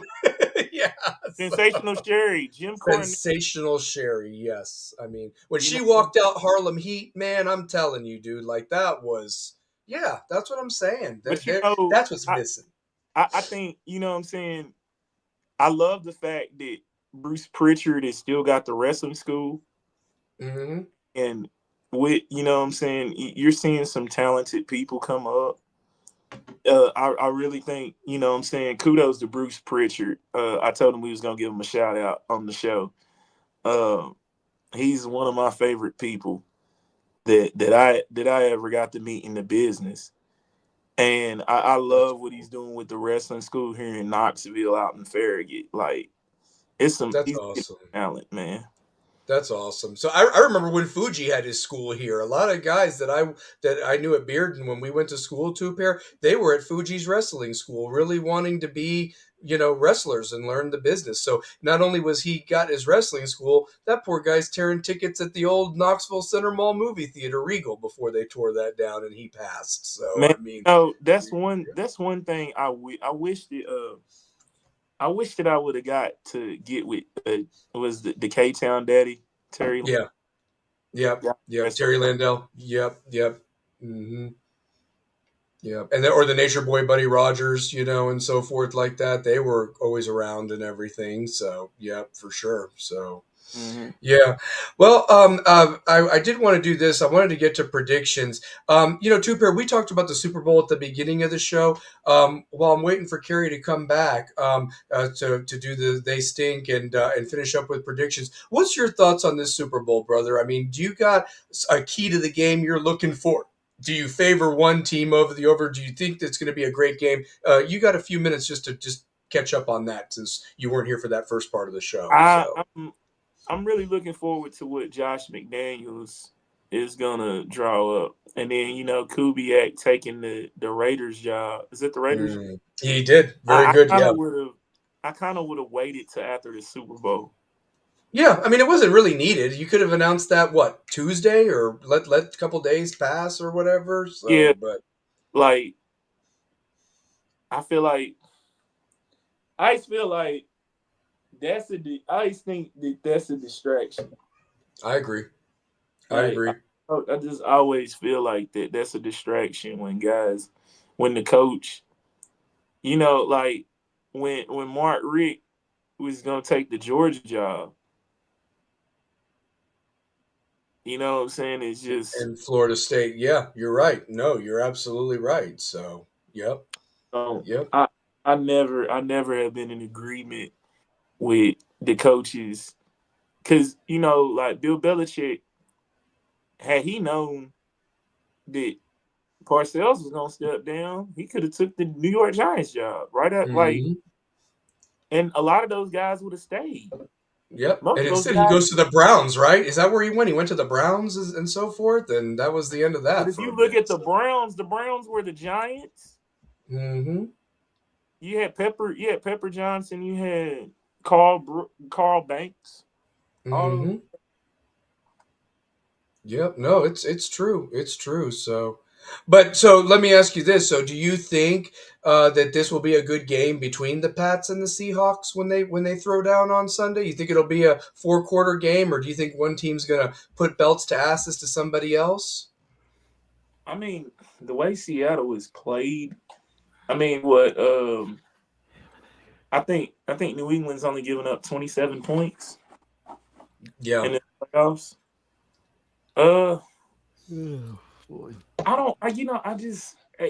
It depends on how well Drake May plays against his defense.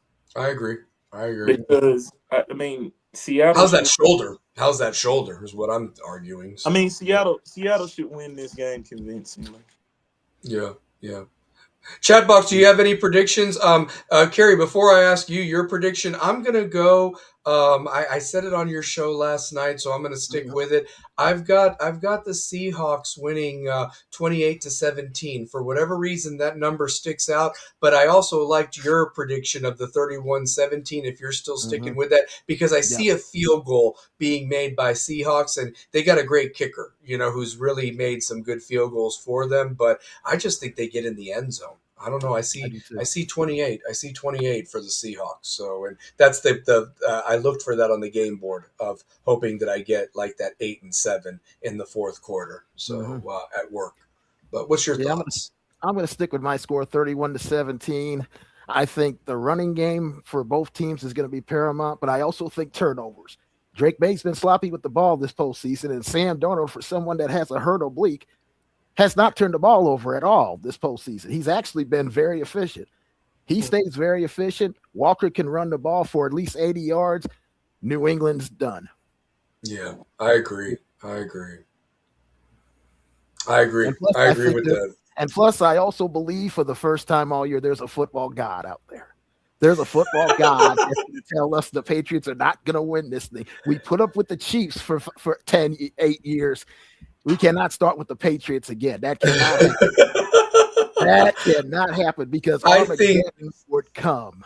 I think the Seahawks are due for whatever happened 10 years ago. I think they're due. I just think they're due. Do too. So yeah, they got and Sam Darnold can really piss off Minnesota Viking fans even more if he gets the Super Bowl. And meanwhile they're still figuring out what the hell they're doing with JJ McCarthy. So yeah, but Two-Pair, you got the Seahawks as well winning against the Patriots at this point?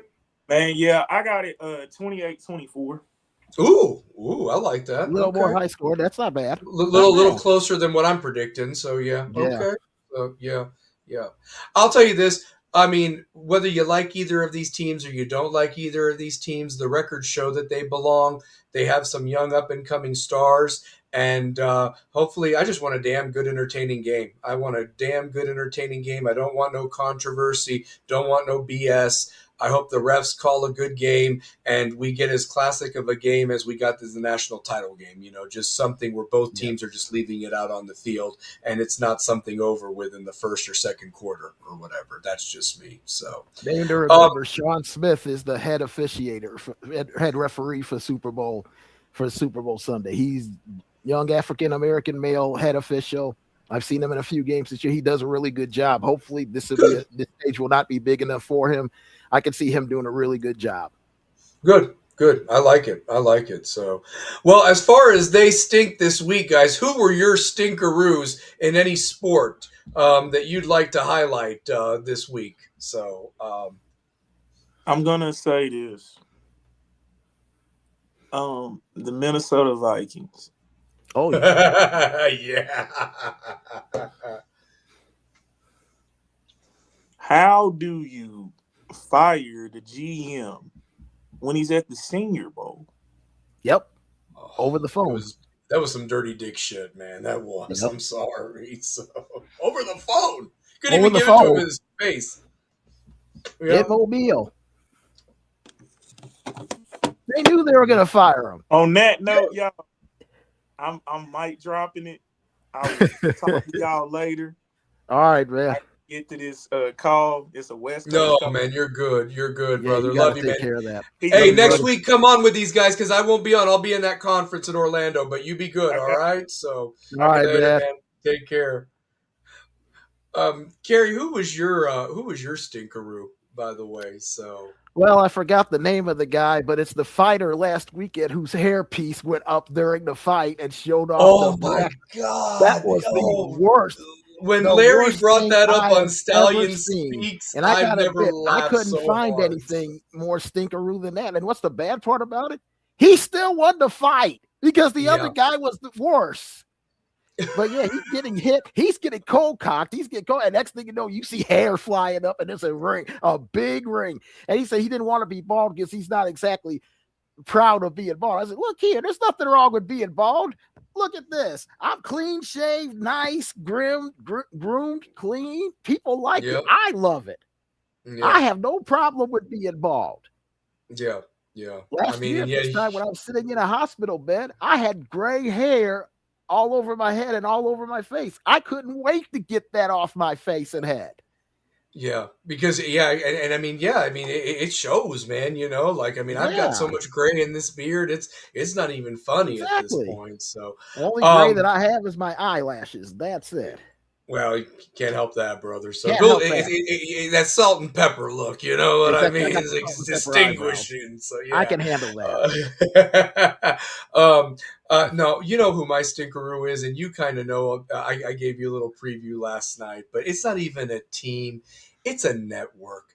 Does CBS even have a meaningful college basketball game outside of Purdue in the Big Ten, outside of March? I mean, because I miss the days, Kerry, when we would get a damn great SEC game, or we would get a damn good ACC game on a Sunday or something like that, or even a Big 12 matchup. We don't get none of that on CBS anymore. Because do you want to know, before every game, you'd hear that dun dun dun dun dun dun dun dun dun dun dun. You know, you get amped up for that matchup. None of that shit, man. None of that. You have to wait till March when they have whatever games are on their station that aren't on TNT, True, or TBS, at least in those first rounds. Oh, you're going to love this. Guess what their Saturday game is? Oregon, I know what it is. Say it. That's what I'm saying. Oregon and Purdue. I mean, what the hell are we talking about? At least on Sunday, this is actually pretty good. Michigan and Ohio State. Now, that's a good one. That's a good better. One. But Oregon and Purdue. But Kerry, they used to do, like, you had a game from 12 to 2. You had a game from 2 to 4. You had a game from 4 to 6, and the news wouldn't come on until that 4 to 6 game was over. On your Sundays or your Saturdays back in the day when college basketball. And then here was the and you know, rest in peace, but you had Greg Gumbel a crew at halftime. The road to the Final Four. Like, you don't get that on ESPN because they don't have the tournament. I mean, the ESPN is just trying to get as many ratings. And, I mean, they have a booth there. But at the end of the day, man, it's like, CBS, you stink. And I'll tell you this. The guy that's in charge of CBS and Paramount now, Kerry, that made the deal with UFC, he would have never allowed the SEC to leave CBS. I guarantee you that. I guarantee you. That's why he has cleaned house and gotten rid of stuff that they have spent unnecessary money on, because he would not have made a deal on WWE the way that you saw ESPN do and so forth. And I think ESPN is going to live to regret losing the UFC, because between you and I, remember what got Fox Sports 1 started was their UFC coverage and so forth, and then they lost that. And now they just don't have the money to want it to get back, because Paramount and CBS knew it was a gold mine of what they were going to get. So I'm just saying that it'll be very interesting when these contracts come up again, and I don't know how long they're for.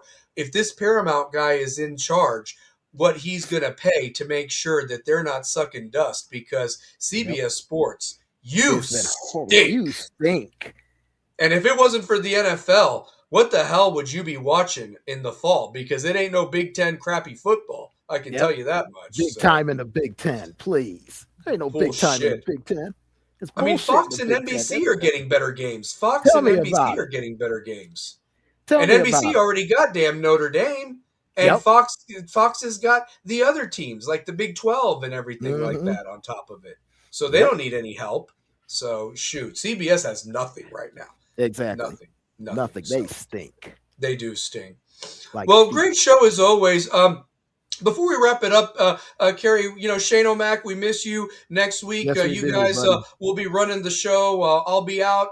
But obviously, again, if you haven't done so already, whether you're watching live or you're watching this one recorded, please smash that like button and share our cause, because that cause don't stop till the clock hits zero. Any big games this week that this weekend that besides Tennessee, Kentucky, the Super Bowl, the Olympics, that you think we should pay attention to that we haven't mentioned tonight? Let's see what I got here. In the world of college basketball, we got some big games on Saturday. Of course, Tennessee and Kentucky. You've got Duke and North Carolina that night. Absolutely. You've got Oklahoma State fresh off an upset at BYU. Now they go to Arizona. You got Illinois and Michigan State, 5 versus 10. That is the 8:00 Saturday night game on Fox. And can I tell you this, Kerry? I think that's almost like a must-win game for Michigan State, because they lost again tonight to Minnesota, and I think that whatever jabs that were going back and forth between Michigan and Michigan State that happened even after the game, it's gotten in your head that you've lost inexplicably to a team you should have beaten. I mean, and you've got to win this game against a solid Illinois team that is just kicking ass and taking names now. And Saturday night also on the besides Tennessee and Kentucky, you have Florida and Texas A&M, and that could be for first place in the SEC. Yes, and A&M is sneakily really good at number one, despite everything they lost last year's team. You're right. So, but the other game of the day, the big one, is actually out at 10:30 on ESPN after Tennessee and Kentucky. Number 8 Houston, number 16 BYU. That's going to be a war. That's going to be a full war. Kerry, and this is what I'm talking about right here. You have solid basketball from noon till midnight on ESPN. You don't even have to change the channel of all the good games that were going on. I mean, from Duke, UNC to Tennessee, Kentucky to Houston and BYU. I mean, that's just the back half. That's the back half. We're not even talking about the first 3 games that are going on. And I'm telling you, man, ESPN just knows what's going on, man, when it comes to college basketball. And they have been the only network I really watch for the last 3 or 4 years when it comes to college basketball. They know what's going, man. They do. They do. So, well, great show as always, man. Kerry, Yes, sir. your show next Tuesday night, and obviously Rebels with a Cause next Wednesday night. Stallion Speaks is going to be on Saturday night at 9 o'clock, and I'll be navigating that Tennessee-Kentucky game while I do the show, and going to be just talking whatever everybody wants to talk about and bring on, and we can talk about the Super Bowl, we can talk college hoops, we can talk Canes football, whatever everybody wants to watch and so forth, more than anything. But 9 o'clock in lieu of the Super Bowl Sunday for one night only, Stallion Speaks will be on Saturday night at 9 o'clock. But for Two-Pair Tate, for everybody that was in the chat box, Larry, Canes Raw, Chris Kane, Anthony, our guy, our boy, and he's a big supporter of the show, but I want to give him his dap because he listens to us as well. Guy Thompson, thank you guys for everybody that supports the show, whether you watch it live or recorded. Hit that like button. The views really help. And as always, guys, we throw them W's up. Remember, that cause don't stop when that clock hits 0. Love you all, and let's have a great week and enjoy the Super Bowl and all the sports and the Olympics coming up. We out. So. Straight out of Marble City. RWAC. Yeah. Golden W's,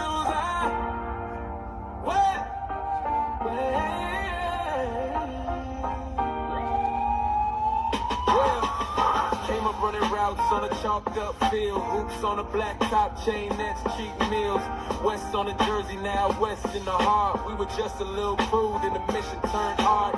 Stallion talk strong, he gon' stand on truth. Two-Pair Tate got the cards for the lost our youth. Coach Shane, old Mac with the game time plan. Big game, Kerry Reeves, show you how to be a stand-up man. Straight out of the west side, throw them W's up, watch the whole world ride. RWAC, yeah, say it with your chest. It's not just a brand, it's a whole new line. We some rebels with a cause, all about that real talk. Clock hits 0, but the grind don't walk off. RWAC, yeah, carry it for all of us. It's not just a name, it's the way we stand tall. We don't just chill when the crowd get loud. We stay in the city when the lights die down. Show love to the kids on the crack cement. Dropping knowledge in the huddle like it's heaven sent. Talk grades, talk faith, talk how to treat moms. Talk pain, talk pressure, how to keep calm. From the bleachers to the barbershop, past that flame. Every jersey, every nickname, learn the same last name.